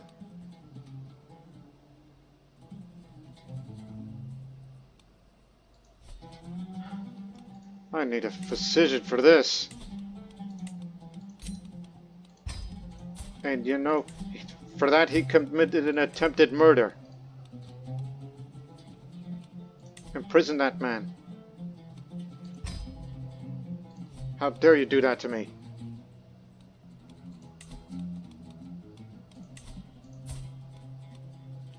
Hey, he's a lunatic. He was paranoid, but zealous. Steadfast sentinel, horse-like demeanor, event planner. I was getting along with that man, and I didn't know he was a lunatic.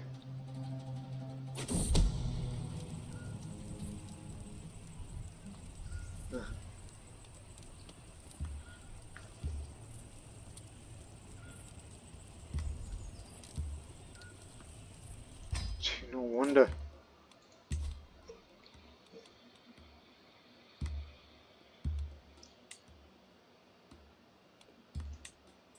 You could be my bodyguard now. He managed to avoid captures, fled to the countryside. Traitor! I ought to murder him for this.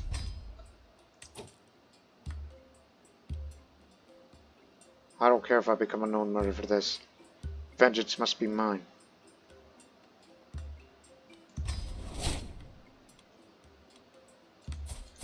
So he fled to there. I'm not a vengeful person, but damn it! I don't deserve it. I don't deserve any of this.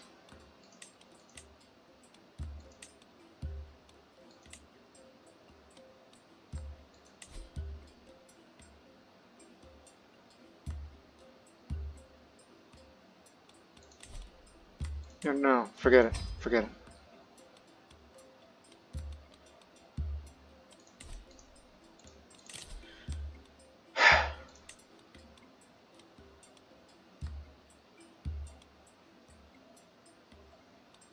Switch over.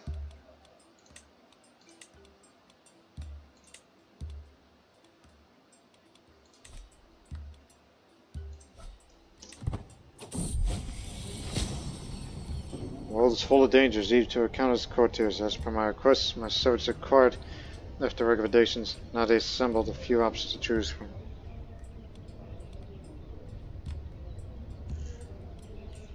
early kill is quite experienced. Welcome. Times can't treat your wounds. I'm certain the simple treatment suffices. The choice is yours and yours alone. It will not be pleasant. Do no more is necessary. Kindle up, ended a bottle of wine over my wound. The pain was beyond anything the injury itself had brought to me. Please bear in my account it's necessary to dispel the foulness of it. And indeed, after bandaging the wound tightly, it soon started to heal. Excellent work.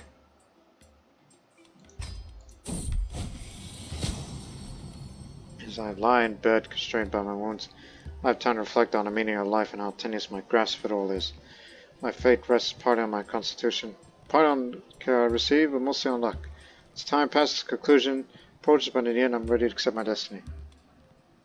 18% chance I might die, 60% chance I'll become scarred, 60% chance I may become maimed, which I'd be missing a body part, 40% chance I'll lose severely injured. I'm good. I'm good. Whew. Traumatic experience. This mustn't happen again. So, in a controversial decision, I bestowed noble titles solely based on military valor, bypassing traditional criteria. This determined the established nobility and sparked heated debates about the integrity of the aristocratic hierarchy. Apparently fell asleep while working hard last night. Perhaps I'm overworking myself too hard. No, not working hard enough.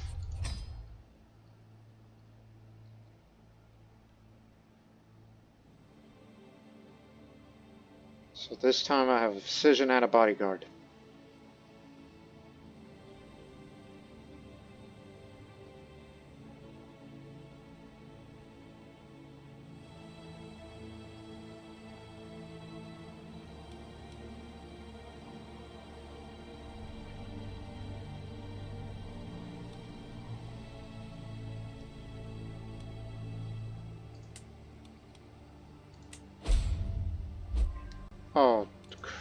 Oh Christ. My subjects recognize my commitment to fairness. They perceive me as a mild, previsible ruler. They may not fully recognize or respect your authority, so I have a mild reputation. Party up, prestige down, army damage reduced, control growth reduced, and the waters of the Nile cannot even rise to 14 cubits. An alarmingly low indonation means that the harvest will be terrible or non-existent in Egypt and Nubia. Unreliable forecasts still believe that it's going to be a normal flood next year, but this year's clearly the opposite of overflooding. And it's worse, actually. The very worst. Look at this. Holding tax reduced 60%. Minus 40 development decline. Fertility. Control declines. Minus 0.40 a month. Poverty down to plague resistance. Famine. No one will eat. Diomachus, Demetros, the one I'm striving to emulate in my endeavor to learn Greek, started sending me correspondence to me as of late. I've gotten several letters where he lauds my efforts to learn his language, calling him both respectable and admirable. It feels good to get recognition for my hard work.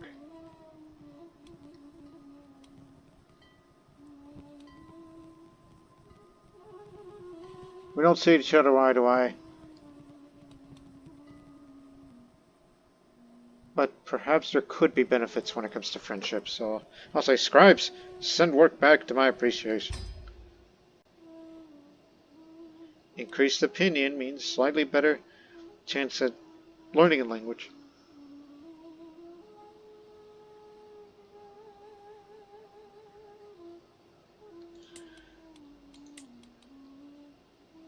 Well, it's now affordable.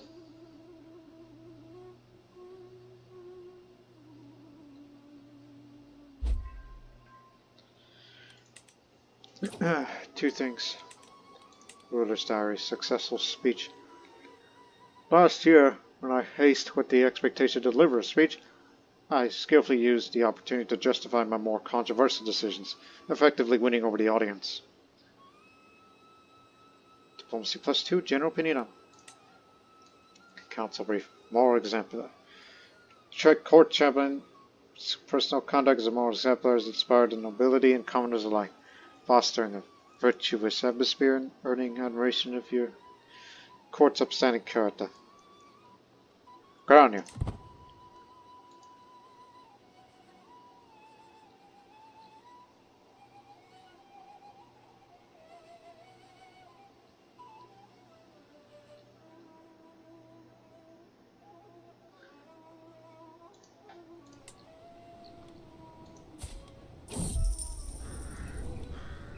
I guess they just decide to join a realm and be vassalized.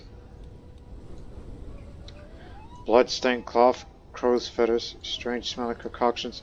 This is evidence presented to me by a group of villagers from Ze as proof that Pampagon has been practicing witchcraft in a hut on the outskirts of that village. The villagers claim her evil works must be the cause of the bad weather, like the low Nile flood. They're calling for execution.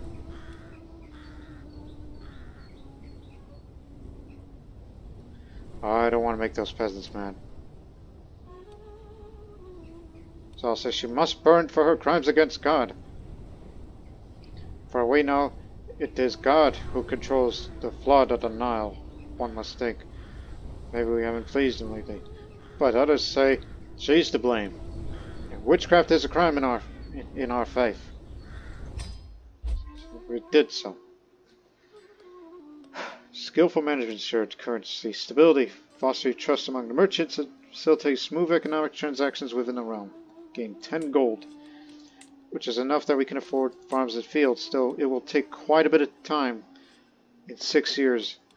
Possibly more, possibly less. Rivalries among lesser nobles have escalated to full-blown feuds. Loyalties divided among family lines, threatening the cohesion of my domain. Damn it! Get it together, people. We just barely got to work on this, and now it's going to take longer to get it done. Damn it, folks.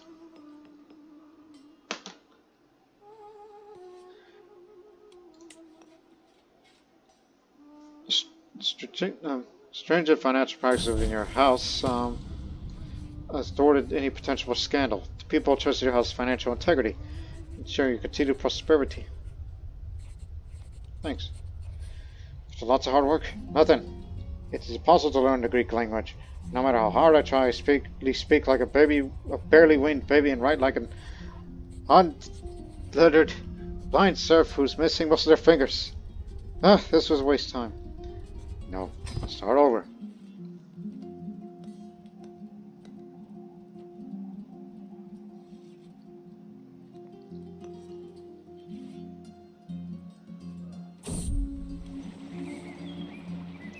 Take a drink.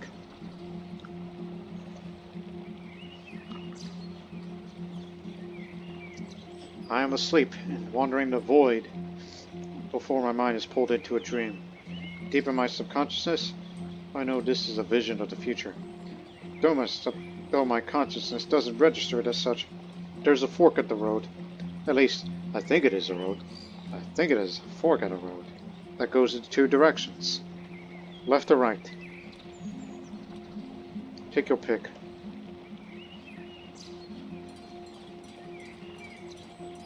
You know, as we live along the Nile, you know, when you think about the ancient peoples of the Egyptians and the Nubians back in the day, the right side of the river is where the sun rises.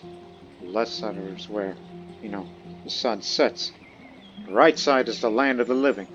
The left side, which is one we're on, is the land of the dead.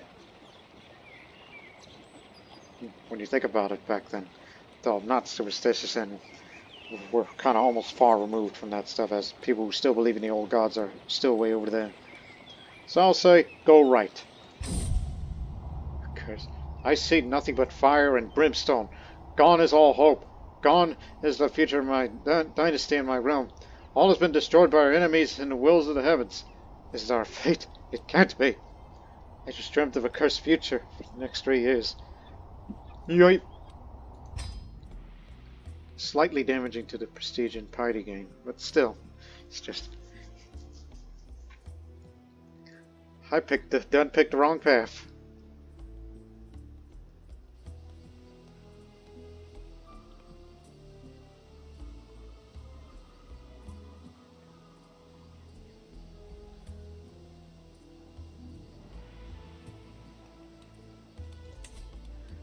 "15 months time. We're gonna get a claim of this. Need to save money for that." Meanwhile, counselor opinion goes up, so they'll like me more.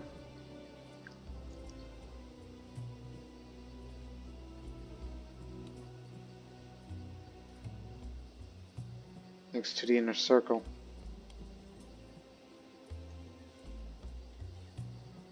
At least the power struggle. Oh. Yes, I still feel slightly satisfied with it here. It's just the way I want it. The council agenda.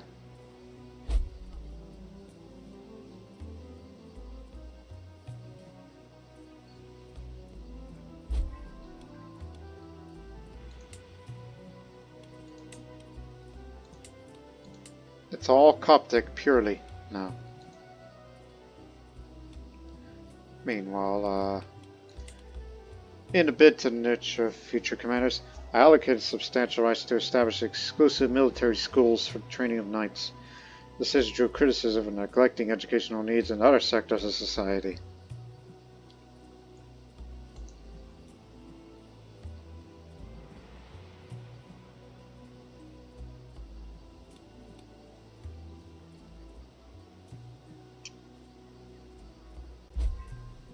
Alright. Even though unreliable forecasts said it was going to be a normal flood, now it's very high now flood. Excellent. Incredible forecasts. Anticipate low flood for next year, which isn't good. Just enjoy this year. Holding taxes up, and control will be restored slowly but surely.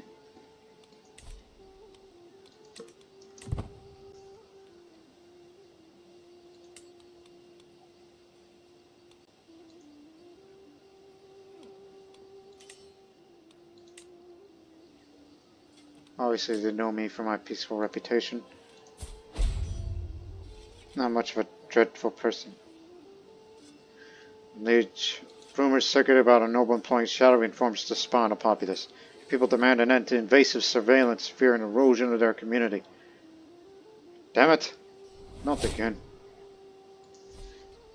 I've been appointed as King Rodios' Master of the Hunt. I'm only an agricultural official.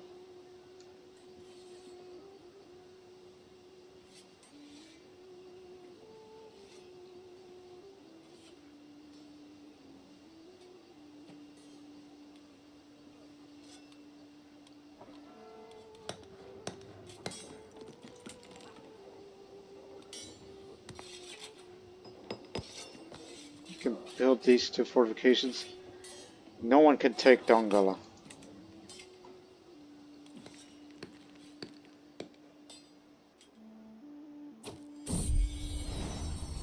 There's never a quiet moment. My daughter, Irina, is so full of questions. I do my best to encourage her curiosity. Sometimes I can't help but get exhausted by the constant stream of thoughts and queries. When a mother and father love each other very much, but we do not know if she's quick or intelligent yet. There's a small chance of that happening.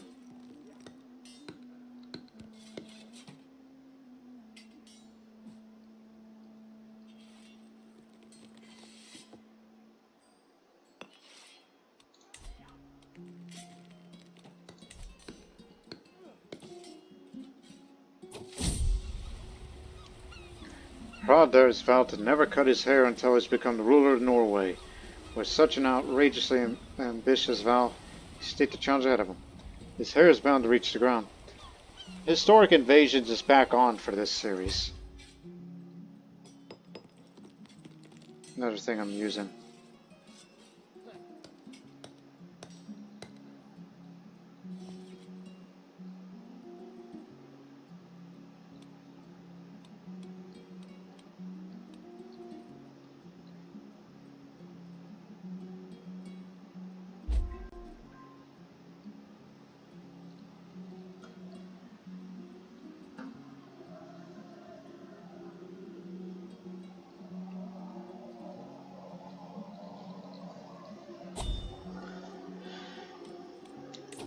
Intimate Reckoning. Ah, you can have this option, even though it was inspired by that Dark Ages event of theirs. But with ChatGPT, you can now take it whenever you want if you wish to get rid of a certain trait. But that's at your discretion.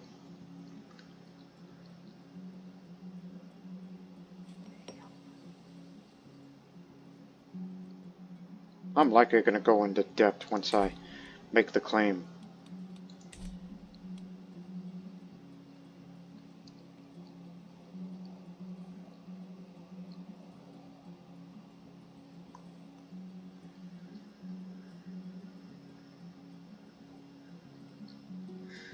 Don't forget, you need to expand to more counties and take the decision to engage in Nubian agriculture practices at least once, but money's about to be spent elsewhere. To further elevate the prestige of knights, I sponsored exclusive terms of lavish prizes. Nubia, while celebrated among the military class, viewed resentment among those who found themselves excluded from such events.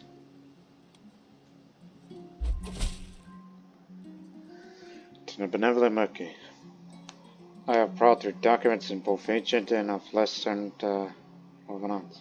I finally have enough material to make the case that you are the rightful lord of the county of Batan al-Hajjah. As me sings one little bribe. Shit. See it done.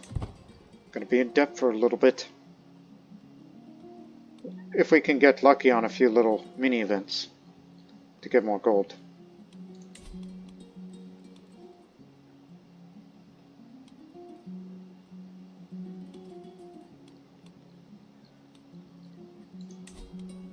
So I can bestow the royal favor again.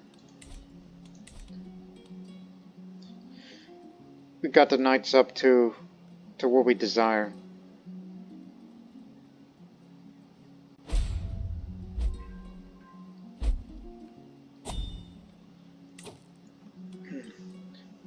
Freaking it again.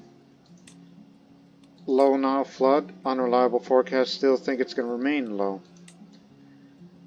Last year, we're blessed with excellent weather conditions, resulting in abundant harvest, and our warehouses are now replenished. As that was the case during a high Nile flood.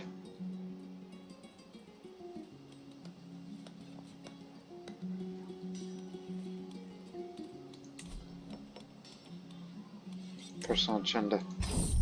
Let's try this again. Fortunately, everything went well, and your personal agenda unfolded successfully with minimum unexpected changes. Working. This ruler works tirelessly, rarely taking breaks in leisure time, so stewardship up, development up. Don't mess with this yet, unless... Okay, it's reduced to this. I mean, I noticed it was 200, but now it's 100. You can actually get it up with an... I mean, the knights are up as it should be, but 204. Okay, think of who deserves more.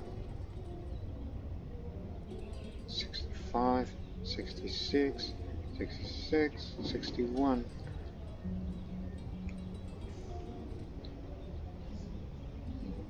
Merchants will still be up, as will the peasants and knights. So, what do you think I should choose further? Remember, it stacks up a bit.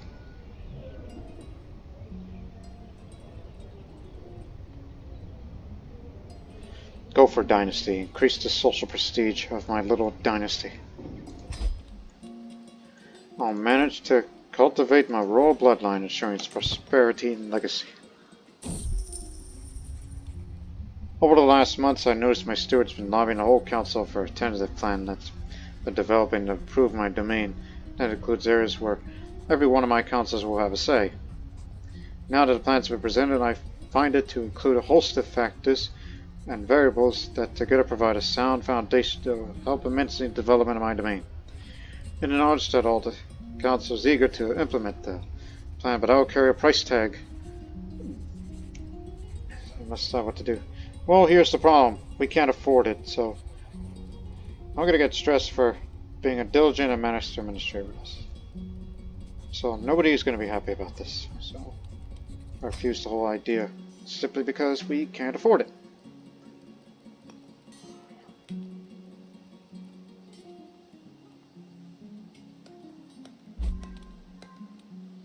Successful penance.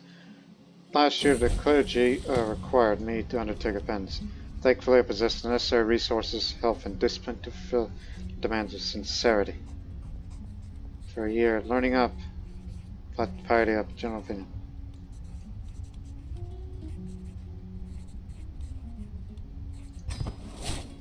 For some of my knowledge. Now learn the Kush language.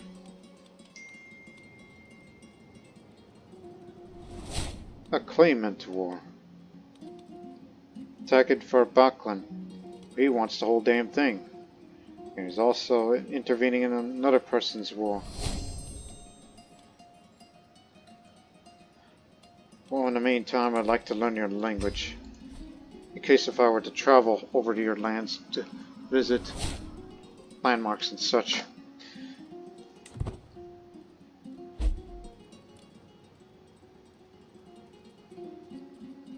I'm doing much better than language learning.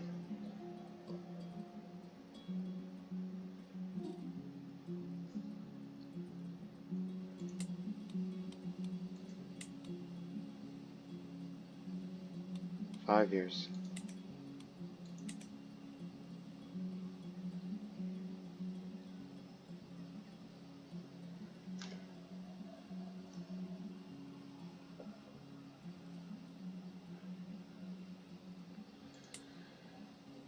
Look at that fort level. Nothing like it. And we have a claim to that area.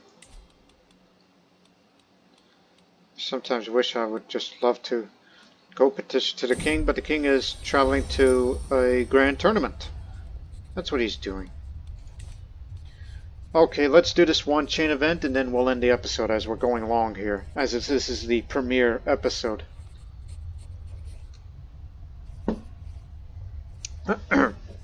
My steward, Makurios, informs me that there's a desperate need for a new road to traverse the county of Zed. Many of the old roads are dilapidated and even dangerous. Why don't you take the Nile? Everybody uses the Nile for traveling. But in this case of Nubia with all its cataracts, boat travel isn't always advisable. A commoner by the name of Leon, is Nubian.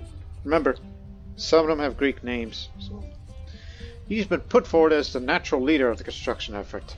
Is that so? Although he's a bit melancholic and callous. But I'm the master administrator and agricultural official. I know what it's like. Roads are good enough for our ancestors. Overseen by Makurios instead. Okay. Actually, say it done. So the project will begin, overseen by you, because this other man here, who was the former, he's more of a military man himself, so at least you have that education, so say it done. We'll be hearing reports on these regularly. Again, after this chain event will be over, then we'll end the episode.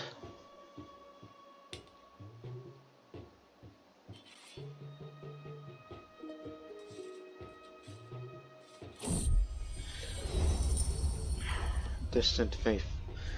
Work on the road in Ze is progressing, but the stretch of the land is currently being prepared to go beyond the hill, far from both villages on either side. Both villages are reluctant to provide workers. There's uncertainty who even owns the faith beyond the hill.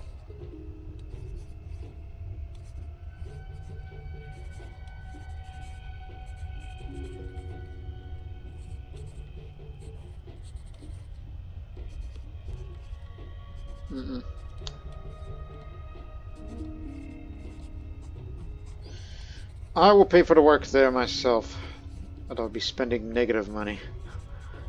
Road progress increased by 1, road quality increased by 1. I like quality, which could potentially mean bigger reward.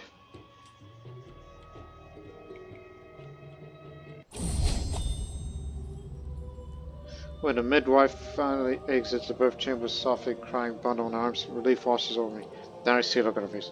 I'm sorry, my lord. Lady Jalila, words fail her, but the tone of her voice says it all. One life's been extinguished, but a new one's just begun. I must stay strong for my son. You should be called Merki, name it after me, since I do have a little bit of an ego, thinking about the things I do. And unfortunately, I've lost my intelligent wife. John, such tragic beginnings. I'll be the guardian of you both. I'll educate you both, as you're both my responsibility. I'll find a new spouse in the next episode. Let's focus on the road project.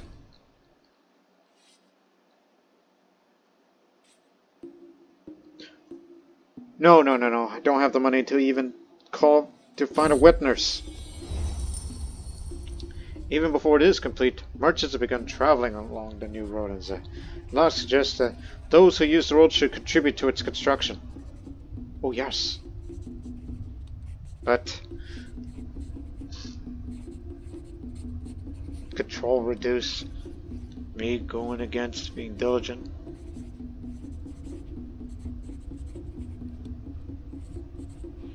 Alright, fine. What original idea. I like it. Get it back up. It'll take a year to get it back to full control. Doesn't help with the... well, what's the Nile flood again? Low flood. Revolt. Tyranny.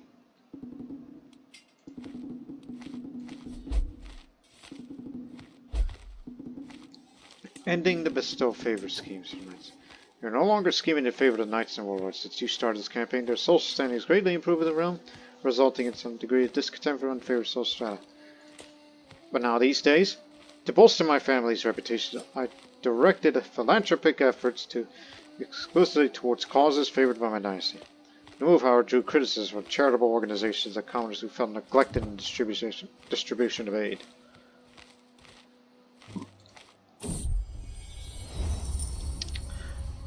The road construction has met a delay.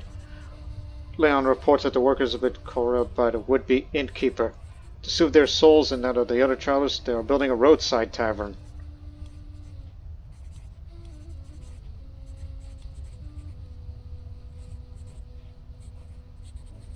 Well, we do need more control again. As much as I would tell them to get back on the road. But I'll say owned by the crown, of course. I'm willing to sacrifice a little bit of quality for a little slight progress, increase holding tax a bit, and get faster control growth as we want it back to control faster.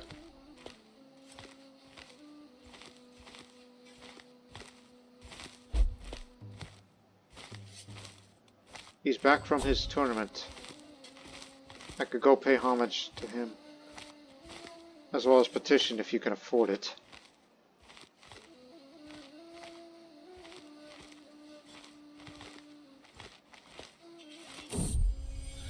According to Leon, the work on the road is going well. The ground is firmer, and the stretches flatter than we hoped, my lord.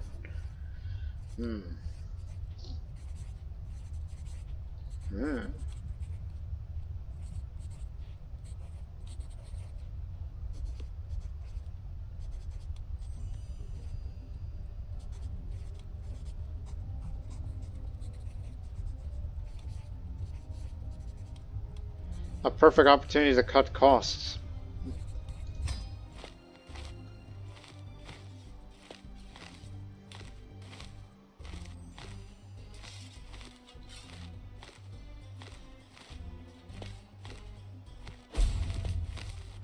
Over flooded. Discord among communities. Despite efforts to foster harmony, discord is a resident among different communities moving around. Tensions threatened of once peaceful coexist, creating a strain on social stability. Damn it, people!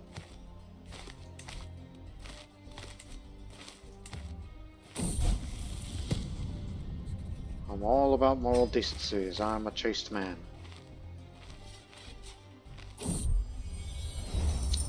Finding the already completed parts of the new road is immensely beneficial. The merchant guild at Zeh has made a donation for the sake of expanding the road further. As much as I would like to get money, but that kind of goes against who I am, and we're about to be out of debt soon anyhow. This will help the road, increase the quality a bit, in addition to the progress.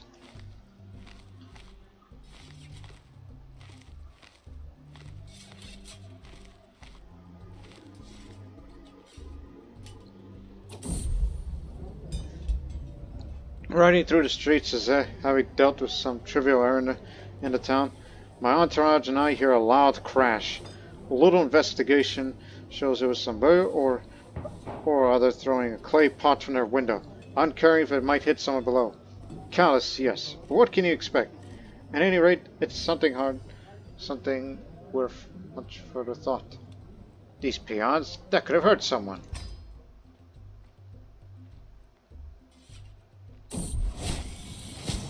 Bill. I woke up today with sore limbs, experiencing vomits, persisting cough, and extreme lack of energy. Probably just a passing ailment. There's always nagging possibility of something far worse. Hopefully everything will be alright. As my position requires, deeping myself in the politics of the realm, I exchange arguments, present ideas, defend my viewpoints, politically backstab other council's arguments. Unfortunately, I don't seem to grasp the entirety of the political angle of the question. It becomes clearer and clearer to me. I'll never be a great politician. My strength lies elsewhere. By consequence of being a title character or have seen in Legion's Council, you have a chance to grasp the political and every decision made about the realm. Unfortunately, you are not up to the task, and depending on your personality, the realization just might come with some stress attached.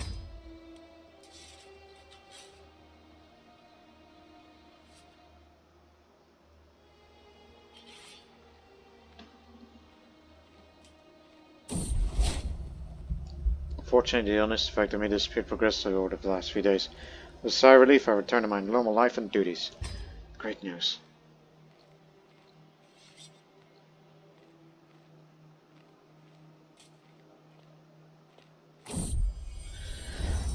The end of the road. The road network through Zez is finally complete. This will carry people where they need to go for decades to come, Neon tells me.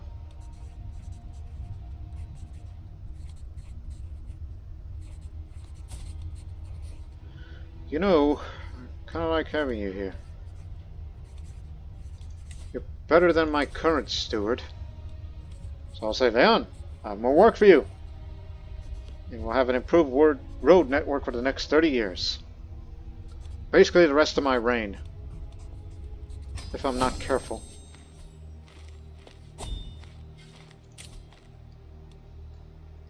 Honored to serve.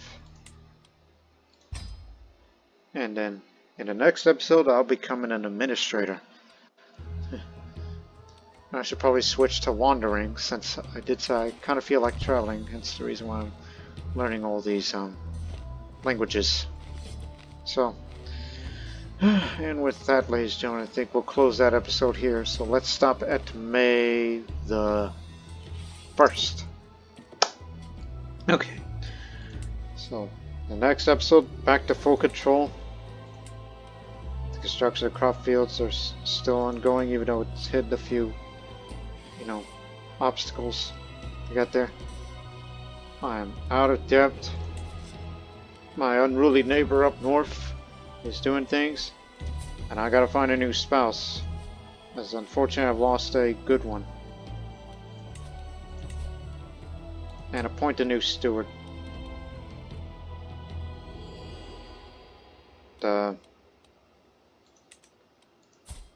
Where's that? I told him to join.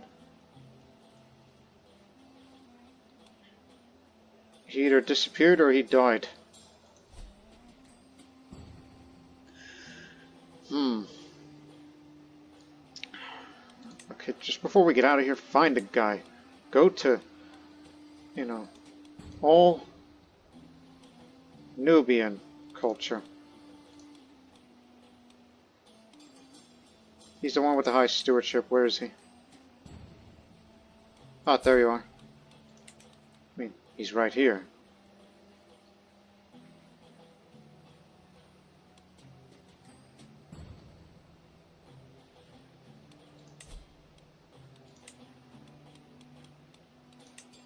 Doesn't give me that option.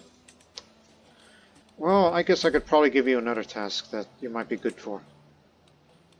If you've got the aptitude for it. Hell, I can't even select you. Oh, it says visiting. That's different. That's different. Oh yeah, there's this option that you could do. Forgot that's there. Okay then. That's good to know. So, yeah, we hope you people have enjoyed this first episode of the Nubian series, as, yeah, it's a slow start. It doesn't involve any warfare or anything like that. It's just what it's like on the daily life along the Nile. So we'll be doing more things, and potentially do some traveling around the places I'd like to see. And more.